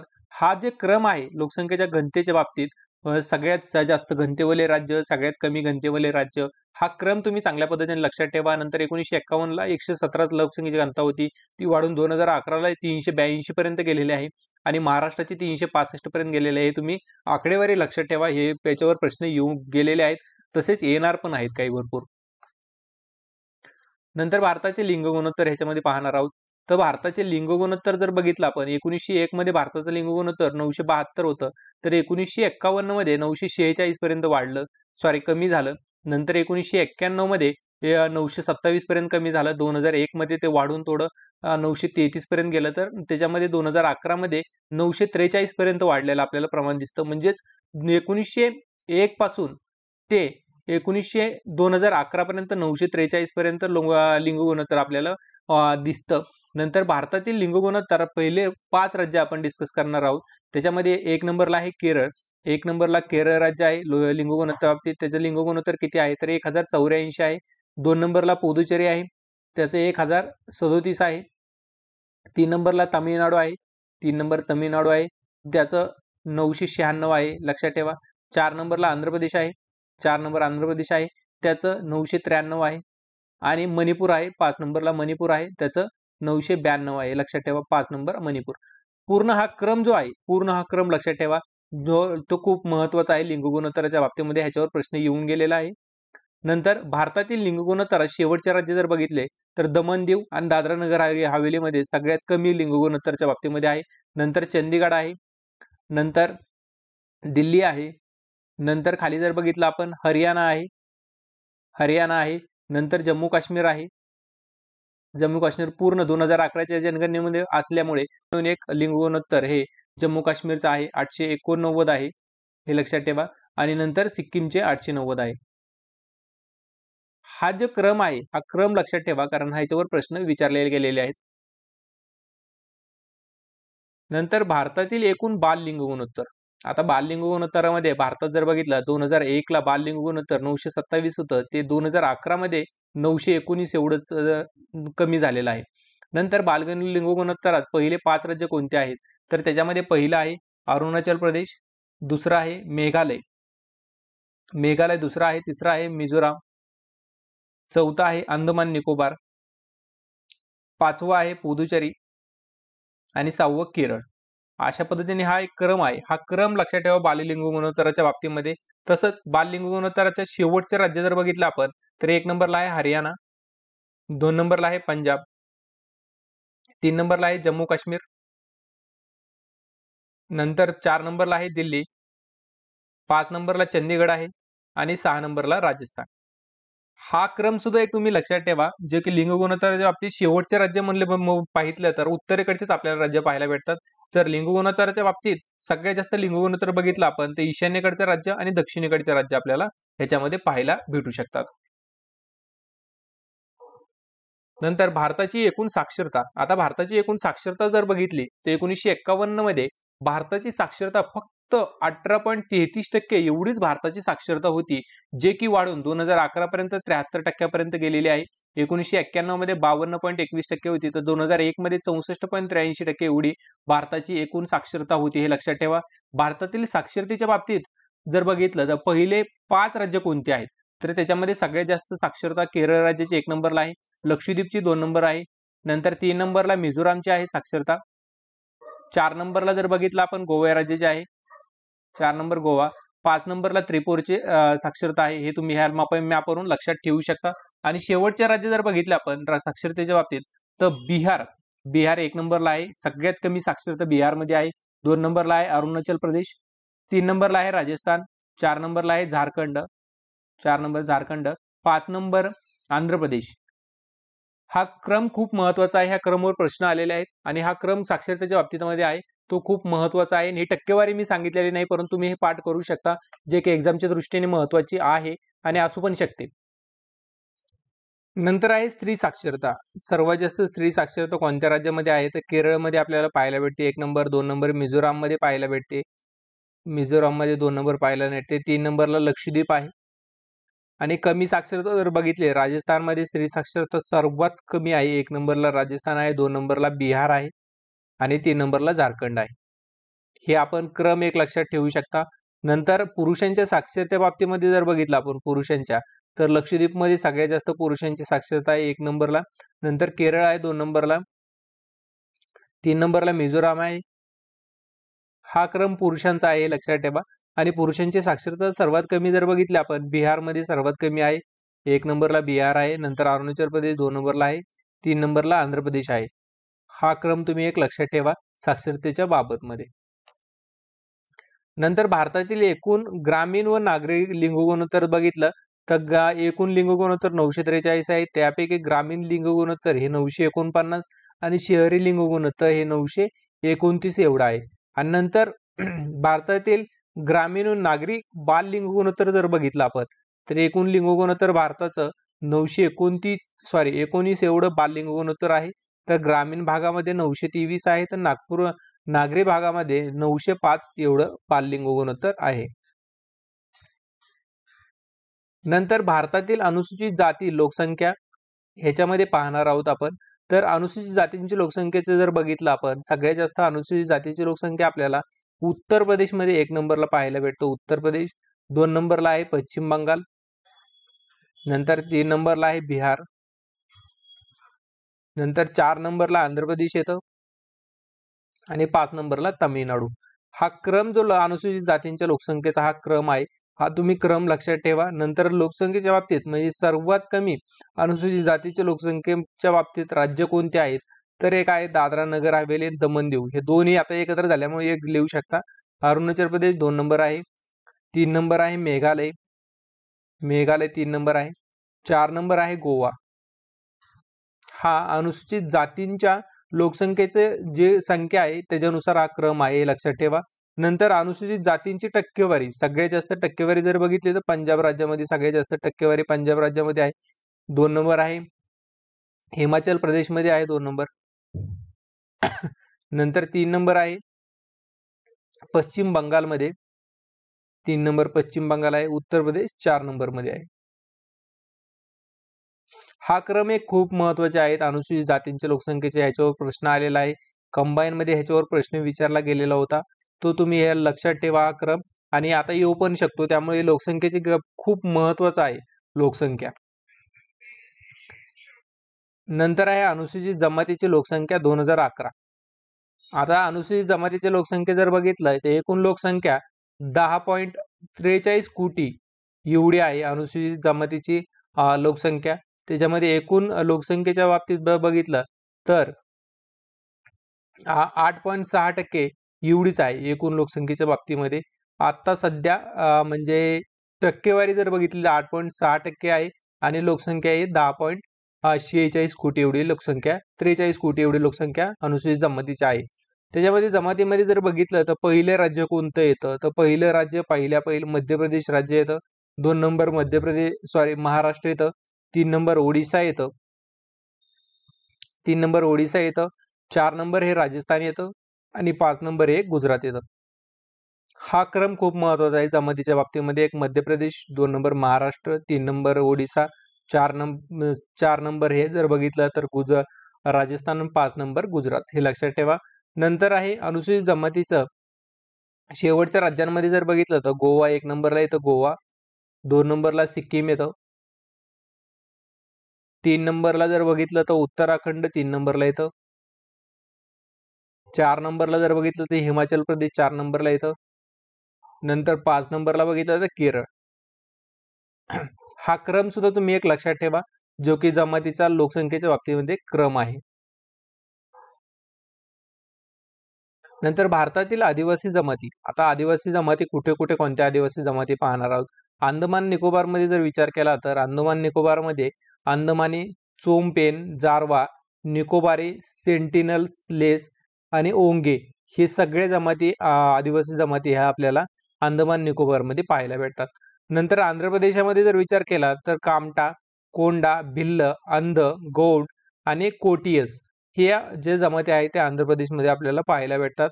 नंतर आसाममध्ये मिकीर, आसाममध्ये ह्या भागामध्ये आपल्याला मिकीर, मिरी, देवरी, चकमा, बोडो ह्या आपल्याला पाहायला भेटतात.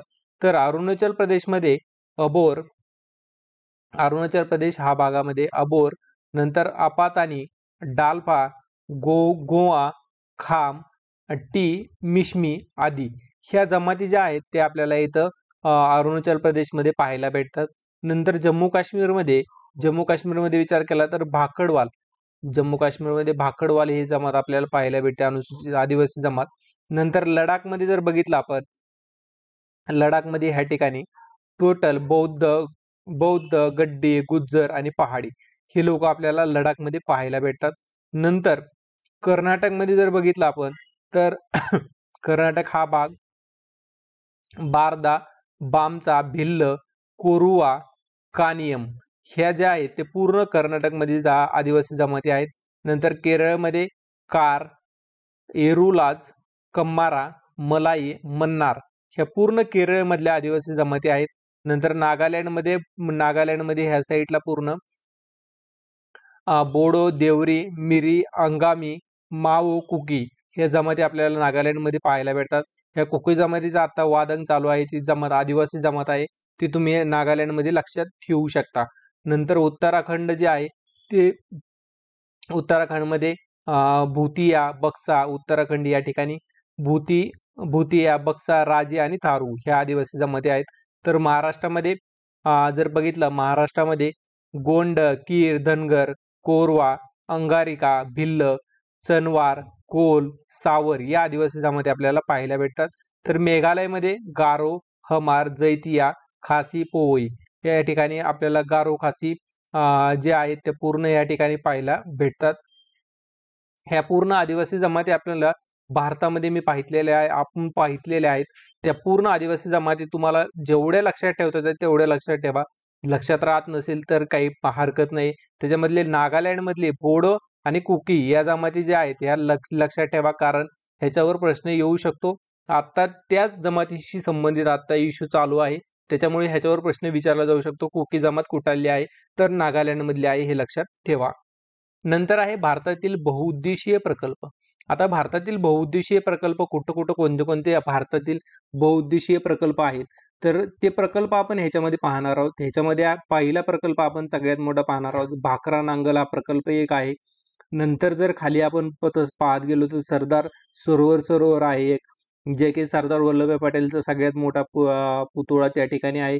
नंतर हिरोकोंड प्रकल्प आहे, दामोदर प्रकल्प आहे, मयूर राक्षी प्रकल्प आहे, जो की ह्याच्यामध्ये पश्चिम बंगालमध्ये आपल्याला पाहायला भेटतो. नंतर शारदा सागर आहे, जे की आपल्याला उत्तर प्रदेशमध्ये पाहायला भेटतं. नंतर खाली जर आपण याच्यामध्ये बघितलं तर राणा प्रताप सागर आहे मध्य प्रदेश मधलं. नंतर गांधी सागर आहे, हे मध्य प्रदेशमध्ये आहे. नंतर मातातीला आहे जे की मध्य प्रदेशमध्येच आपल्याला पाहायला भेटतं. नंतर त्याच्यामध्ये पूर्णा आहे जे की आपल्याला महाराष्ट्रामध्ये पाहायला भेटतं. जायकवाडी, नंतर उजनी, नंतर आपल्याला नीरा प्रकल्प, नंतर त्याच्यामध्ये घटप्रभा, मलप्रभा हे कर्नाटकमध्ये आपल्याला पाहायला भेटतात. पराबिकुलम हे आपलं ह्याच्यामध्ये तमिळनाडूमध्ये पाहायला भेटतं. नंतर बाली मेला हा आपल्याला आंध्र प्रदेशमध्ये आपल्याला पाहायला भेटतं. हे सगळे प्रकल्प जे आहेत बहुउद्देशीय प्रकल्प आहेत जे की पूर परिस्थिती हाताळण्यासाठी, तसेच ज्या ठिकाणी पाण्याची कमतरता आहे त्या ठिकाणी पाठवण्यासाठी हे सगळे बहुउद्देशीय म्हणजे बहुउद्देश त्यापासून तयार झालेला असतो. म्हणजे बहुउद्देशीय प्रकल्प आहेत जे की बहुउद्देशासाठी तयार केलेले प्रकल्प असतात, जे भारतामध्ये भरपूर सारे आहेत. जे मी कमी प्रमाणामध्ये तुम्हाला या मॅपमध्ये सांगण्याचा प्रयत्न केलेला आहे. ते पूर्ण बहुउद्देशीय प्रकल्प आपण याच्यामध्ये डिस्कस केलेले आहेत. नंतर आहे भारतातील रेल्वे विभाग. आता भारतातील टोटल 18 रेल्वे विभाग आहेत हे तुम्हाला माहित आहे. नवीन रेल्वे विभाग सुरू केलेला आहे दक्षिण किनारपट्टी रेल्वे, विशाखापट्टणम, तामिळनाडू या ठिकाणी आता नवीन रेल्वे तयार केलेला आहे. तर पहिला आहे उत्तर रेल्वे, हा दिल्ली या ठिकाणी आहे. उत्तर रेल्वे या ठिकाणी आपल्याला उत्तर रेल्वे भेटतं. तर उत्तर पूर्व रेल्वे या ठिकाणी आहे जी की गोरखपूर म्हणजेच आपल्याला बिहारच्या साईडला गोरखपूर या साईडला आपल्याला तो पाहायला भेटतो. तर उत्तर सीमा रेल्वे गुवाहाटी आसाम या ठिकाणी आपल्याला पाहू शकतो. उत्तर सीमा रेल्वे आहे. नंतर पूर्व रेल्वे जर बघितले आपण कोलकातामध्ये पाहायला भेटतं, पश्चिम बंगालमध्ये इथं पाहायला भेटतं आपल्याला कोलकातामध्ये. नंतर दक्षिण मध्य रेल्वे सिकंदराबाद तेलंगणामध्ये, दक्षिण रेल्वे सिकंदराबाद आपल्याला तेलंगणामध्ये इथं पाहायला भेटतो. नंतर दक्षिण रेल्वे जर बघितलं चेन्नईमध्ये दक्षिण रेल्वे आपण इथं पाहू शकतो, इथं या ठिकाणी आहे. नंतर मध्य रेल्वे जर बघितली तर मुंबईमध्ये आहे मध्य रेल्वे, त्याला छत्रपती शिवाजी महाराज टर्मिनल्स असं म्हटलं जातं. नंतर पश्चिम रेल्वे जर बघितलं चर्चगेट आहे पश्चिम रेल्वे जे की महाराष्ट्रामध्येच आहे. नंतर दक्षिण पश्चिम रेल्वे जर बघितली हुबळी हे केरळमध्ये आहे. नंतर नंतर उत्तर पश्चिम रेल्वे जर बघितली जोधपूरमध्ये आहे. जोधपूर या ठिकाणी उत्तर पश्चिम रेल्वे आहे. उत्तर पश्चिम रेल्वे हे जोधपूर या ठिकाणी आहे. नंतर उत्तर मध्य रेल्वे अलाहाबाद उत्तर प्रदेशमध्ये आपल्याला पाहायला भेटतं. नंतर दक्षिण पूर्व मध्य रेल्वे बिलासपूर छत्तीसगडमध्ये आपल्याला या ठिकाणी पाहायला भेटतं. नंतर पूर्व किनारी रेल्वे जर बघितली तर भुवनेश्वर म्हणजे ओडिसा या ठिकाणी आपल्याला पाहायला भेटतं. नंतर पूर्व मध्य रेल्वे जर बघितले पूर्व मध्य रेल्वे आपल्याला बिहारमध्ये पाहायला भेटतं हाजीपूर या ठिकाणी. नंतर मेट्रो विभाग जर बघितला कलकत्त्याचा तो एक या ठिकाणी आहे. म्हणजे 18 रेल्वे विभाग आहेत जे की मी नकाशामध्ये तुम्हाला दाखवले आहेत कुठे कोणता आहे. की रेल्वे विभाग खूप इम्पॉर्टंट आहे, त्याच्यावर प्रश्न विचारला गेलेला आहे. ह्याच्यामध्ये कोणता विचारला होता तर उत्तर पूर्व रेल्वे कुठे आहे विचारलं होतं गोरखपूर या ठिकाणी. उत्तर सीमा रेल्वे गुवाहाटी ह्या 2 वर प्रश्न विचारला गेलेला होता, त्यामुळं ही एक स्लाइड मी त्यामध्ये ऍड केलेली आहे. नंतर आहे स्थलांतरित शेती. आता स्थलांतरित शेतीमध्ये कोणत्या नावाचे स्थलांतरित शेतीचे नावं कोणते आहेत, नंतर भारतीय इतर देशातील स्थलांतरित शेतीचे नावं काय आहेत ते आपण ह्याच्यामध्ये डिस्कस करणार आहोत. तर भारतातील स्थलांतरित शेतीचे नावे कोणते आहेत तर झूम जे स्थलांतरित शेती आहे ते आसाममध्ये झूम प्रकारची स्थलांतरित शेती केली जाते. आंध्र प्रदेशमध्ये पोडू प्रकारची स्थलांतरित शेती केली जाते, पोडू हे नाव आहे त्याला. नंतर केरळमध्ये पोनम नावाने ओळखली जाते स्थलांतरित शेती. नंतर छत्तीसगडमध्ये दहिया आणि बेवार या नावाने ओळखली जाते. तर मध्य प्रदेशमध्ये दीपा या नावाने ओळखली जाते. तर पश्चिम घाटामध्ये कुमरी या नावाने, पश्चिम घाट जो आहे पूर्ण या ठिकाणी कुमरी या नावाने याला ओळखलं जातं. तर हिमाचल प्रदेशामध्ये हिमाचल प्रदेश आहे तो खील नावाने या ठिकाणी स्थलांतरित शेतीला ओळखलं जातं. त्याच्यामध्ये इतर देशांमध्ये जर स्थलांतरित शेतीचे नाव काही बघितले तर त्याच्यामध्ये मिल्पा आहे मध्य अमेरिकेमध्ये, म्हणजेच मध्य अमेरिकेमध्ये उत्तर अमेरिका दक्षिण अमेरिकेच्या मध्य भागामध्ये जो आहे ते मध्य अमेरिकेमध्ये मिल्पा हा आहे स्थलांतरित शेती केली जाते. नंतर कोनुको हे व्हेनेझुएलामध्ये पाहायला भेटतं. नंतर रोको हे ब्राझीलमध्ये, मसोले हे कांगोमध्ये पाहायला भेटतो. चेना हे श्रीलंकेमध्ये पाहायला भेटतं स्थलांतरित शेती. रे हे व्हिएतनाममध्ये पाहायला भेटते. लंडांग हे मलेशियामध्ये पाहायला भेटतं. हुमाह इंडोनेशियामध्ये पाहायला भेटतं. कैमिंग हे फिलिपाईन्समध्ये पाहायला भेटतं. ट्वांगे आहे म्यानमारमध्ये पाहायला भेटतं आणि तमराई हे थायलंडमध्ये स्थलांतरित शेती पाहायला भेटतं. ह्याच्यावर प्रश्न राज्यसेवेला येऊन गेलेला आहे. मिल्पा स्थलांतरित शेती कुठे होते, अमेरिका वगैरे, हे सगळा क्रम जो आहे यांचे कोणत्या देशामध्ये कोणते होते ह्याच्यावर प्रश्न विचारला गेलेला आहे. हे तुम्ही लक्षात ठेवा. तसंच भारतामधले सुद्धा स्थलांतरित शेतीचे नावं तुम्ही लक्षात ठेवा. कोणत्या राज्यामध्ये कोणतं नाव आहे ते ह्याच्यामधून तुम्हाला समजून येऊ शकतं ह्या स्लाइडमधून. त्यामुळे ही स्लाइड एक दिलेली आहे. नंतर आहे भारतातील मासेमारी. आता देशातील एकूण मासळीच्या उत्पादनापैकी 64% उत्पादन हे सागरी मासेमारी, म्हणजे भारताला एकतर सागर किनारा भरपूर लागलेला आहे. ते सागर किनारा टोटल आपल्याला 7,000 किमी पर्यंत सागर किनारा लाभलेला आहे, हे सगळ्यांना माहित आहे.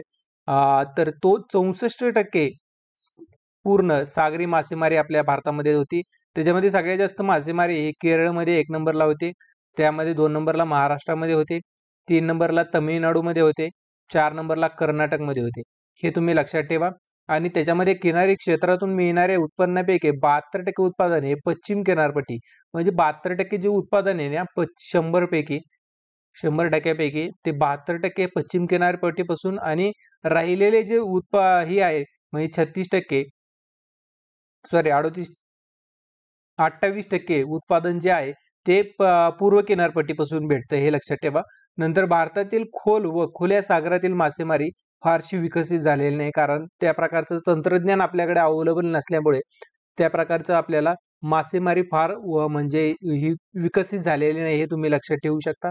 नंतर अंतर्गत मासेमारीमध्ये बघितलं गोड्या पाण्यातील, त्यामध्ये 36% मासेमारी अंतर्गत मासेमारी म्हणून ओळखली जाते, हे लक्षात ठेवा. भारतामध्ये 36% प्रमाण आहे आणि 64% प्रमाण हे सागरी मासेमारीचं आहे, लक्षात ठेवा.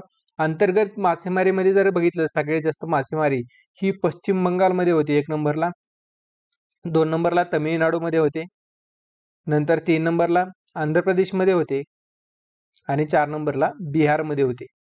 म्हणजे अंतर्गत मासेमारीमध्ये हा क्रम एक आहे. त्यामध्ये पश्चिम बंगाल, तमिळनाडू, आंध्र प्रदेश आणि बिहार हा क्रम तुम्ही लक्षात ठेवा. आणि सागरी मासेमारीमध्ये क्रम जर बघितला तर पहिल्यांदा केरळ आहे, 2 नंबर महाराष्ट्र आहे, 3 नंबर तमिळनाडू आहे आणि 4 नंबर कर्नाटक आहे.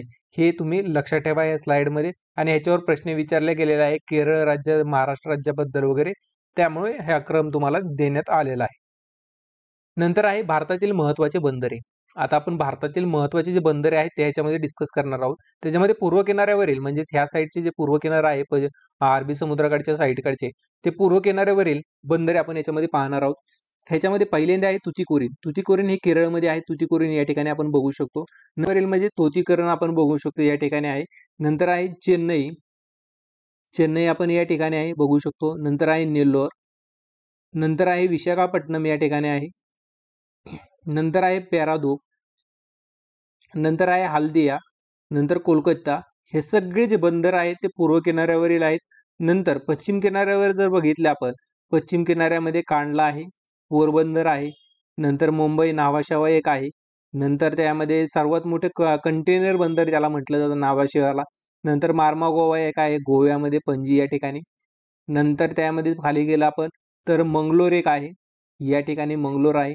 नंतर कोचीन एक आहे. हे सगळे पश्चिम किनारपट्टीवरील बंदरे आपण ह्याच्या ठिकाणी पाहू शकतो. हे पूर्ण मॅप त्यासाठी दिलेला आहे. हे पूर्ण बंदरे तुम्ही ह्या मॅपवरून बघू शकता. तसे तुमच्याकडे PDF जर माझ्या टेलिग्राम चॅनलवरून घेतली असेल, तुम्हाला याच्यावरून दिसून जाणार आहे. सुवर्ण चतुष्कोन रस्ते प्रकल्प. ह्याच्यामध्ये सुवर्ण चतुष्कोन रस्ते प्रकल्प जो आहे तो एकूण लांबी जर बघितली सुवर्ण चतुष्कोन रस्ते प्रकल्पाची तर 5,846 किमी एवढी त्याची लांबी आहे. देशातील प्रमुख 4 महानगरला रस्त्याने जोडण्याचे काम हे करतो. त्याच्यामध्ये दिल्ली एक महानगर आहे, नंतर मुंबई आहे, नंतर चेन्नई आहे आणि नंतर कोलकाता. हे 4 जे शहर आहे शहरांना जोडण्याचं काम कोण करतं तर हा सुवर्ण चतुष्कोन रस्ते प्रकल्प करतो. हा 5,846 किमीचा आहे. हा 2001 मध्ये या प्रकल्पाला सुरुवात केलेली होती. ह्याच्यामध्ये महामार्गावरील प्रमुख जर शहरे बघितलं आपण, दिल्ली आहे, नंतर खाली आलं तर जयपूर आहे, या ठिकाणी जयपूर आहे, नंतर गांधीनगर आहे, या ठिकाणी गांधीनगर आहे, नंतर अहमदाबाद आहे, नंतर मुंबई आहे, नंतर पुणे या ठिकाणी आहे, नंतर कोल्हापूर आहे या ठिकाणी, नंतर बेंगलोर आहे या ठिकाणी, बेंगलोर आहे, नंतर खाली तसं आपण गेलो तर नंतर चेन्नई आहे, नंतर विशाखापट्टणम आहे वरच्या साईडला, परत इकडे वर गेल्याच्या नंतर भुवनेश्वर आहे या ठिकाणी, नंतर पुढे गेल्याच्या नंतर कोलकाता आहे, कोलकाता झाल्याच्या नंतर वाराणसी आहे, नंतर अलाहाबाद आहे, नंतर आग्रा आहे, नंतर मथुरा आहे आणि नंतर कानपूर आहे. अशा पद्धतीने पूर्ण शहर जोडण्याचं काम कोणी केलं तर सुवर्ण चतुष्कोन रस्ते प्रकल्पाने केलेला आहे, हे तुम्ही या ठिकाणी पाहू शकता. नंतर याचं जर अंतर बघितलं दिल्ली ते कोलकाता अंतर म्हणजेच ह्या साईडचं अंतर जे आहे ते 1453 किमी आहे. नंतर दिल्ली ते मुंबई अंतर ह्या साईडचं 1429 किमी एवढं आहे. नंतर मुंबई ते चेन्नई हे अंतर जे आहे ते 1290 किमी आहे.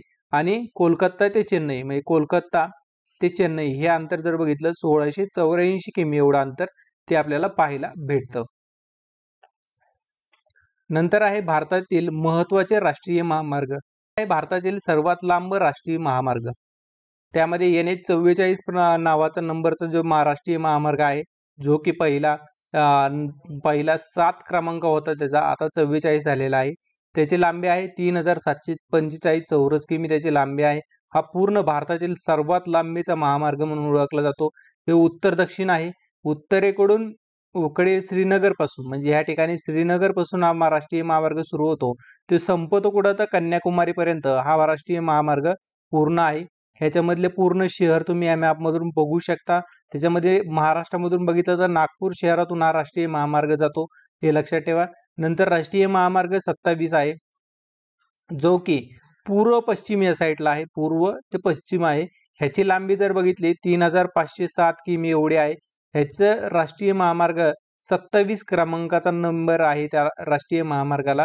नंतर याच्यामध्ये गुजरात, राजस्थान, मध्य प्रदेश, उत्तर प्रदेश, बिहार, पश्चिम बंगाल आणि आसाम या ठिकाणी असा राष्ट्रीय महामार्ग क्रमांक गेलेला आहे पूर्ण, हे पाहू शकता.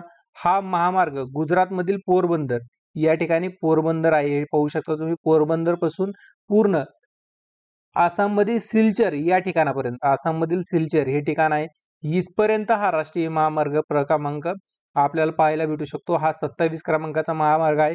हे दोन्ही जर महामार्ग बघितले तर आपण झाशी या ठिकाणी एकत्र येतात, म्हणजे उत्तर प्रदेश मधील झाशी या ठिकाणी हे दोन्ही राष्ट्रीय महामार्ग एकत्र येतात, हे याच्यावरून आपण लक्षात ठेवू शकतो. नंतर आहे भारतातील प्रमुख पर्यटन स्थळे. आता भारतातील प्रमुख पर्यटन स्थळे कोणते आहेत तर याच्यामध्ये सगळ्यात अगोदर आहे श्रीनगर, हे सगळ्यात मोठं प्रमुख पर्यटन स्थळ आहे. नंतर लेह आहे, नंतर जम्मू-तावी आहे, नंतर शिमला आहे, नंतर अमृतसर आहे, चंदीगड आहे, नंतर मसुरी आहे, नैनिताल आहे, दिल्ली आहे, मथुरा, आग्रा, अलाहाबाद, वाराणसी, पटना, गया, नंतर गंगटोक आहे दार्जिलिंग या ठिकाणी, नंतर गुवाहाटी, काझीरंगा, इटानगर, कोहिमा, इफाळ, इंजोल, शिलाँग, आगरतळा हे सगळे पर्यटन स्थळ आहेत भारतामधले.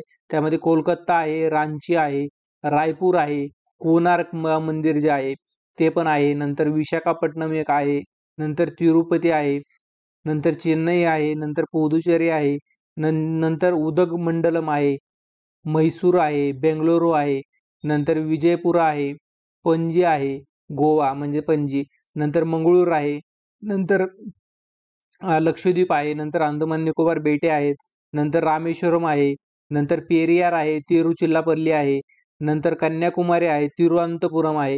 हे सगळे टोटल पर्यटन स्थळे पूर्ण आपल्या भारतामध्ये आहेत. नंतर हैदराबाद आहे, नागपूर आहे, चंद्रपूर, मेळघाट, अजिंठा, वेरूळ, पुणे, महाबळेश्वर, सुरत, अहमदाबाद, द्वारका, सोमनाथ, जैसलमेर, जोधपूर, नंतर भरतपूर, जयपूर हे सर्व, सांची, भोपाळ, जबलपूर हे नंतर सगळे जेवढे पर्यटन स्थळे आहेत तेवढे मॅपमध्ये देण्याचा मी प्रयत्न केलेला आहे.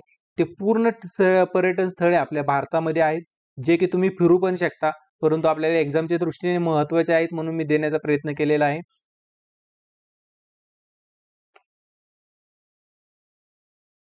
ह्या व्हिडिओमध्ये आपण सगळ्या स्लाइड म्हणजे टोटल भारत याच्यामध्ये आपण कंप्लीट करण्याचा प्रयत्न केलेला आहे. आणि हा पूर्ण रिव्हिजन लेक्चर आहे. ह्याच्यामध्ये काही गोष्टी राहू शकतात, काही गोष्टी एक्स्ट्रा ऍड होऊ शकतात, जे की तुम्हाला महत्त्वाचं आहे. ह्याची PDF पाहिजे असेल तर माझा टेलिग्राम चॅनल आहे, ते तुम्ही जॉईन करा. @aspirant कट्टा या नावाने आहे, परंतु त्याचं नाव MPSC ॲस्पिरंट याच नावाने तयार केलेलं आहे. त्याची लिंक सुद्धा तुम्हाला डिस्क्रिप्शन बॉक्समध्ये भेटून जाईल, हे लक्षात ठेवा. आणि तिथून तुम्हाला ह्याची पूर्ण हे लेक्चरची PDF भेटणार आहे. त्याच्यामध्ये 46 पेज आहेत, मॅप दिलेले आहेत. ते मॅपवरून तुम्ही पूर्ण लक्षात ठेवण्याचा प्रयत्न करू शकता, त्याच्यावरून अभ्यास करू शकता, त्याच्यामध्ये एक्स्ट्रा ॲड करू शकता. त्याच्यासाठी ह्या जर तुम्ही झेरॉक्स काढल्या तर खूप चांगली गोष्ट आहे. त्यामुळे नक्की हे करा. आणि जर व्हिडिओ आवडला असेल, व्हिडिओला शेअर करा आणि कमेंट करायला विसरू नका कसा व्हिडिओ तुम्हाला वाटला. आणि चॅनलला सबस्क्राईब करून ठेवा, म्हणजे अशीच व्हिडिओ तुम्हाला भेटत राहतील. भेटूया नवीन व्हिडिओमध्ये. तोपर्यंत धन्यवाद.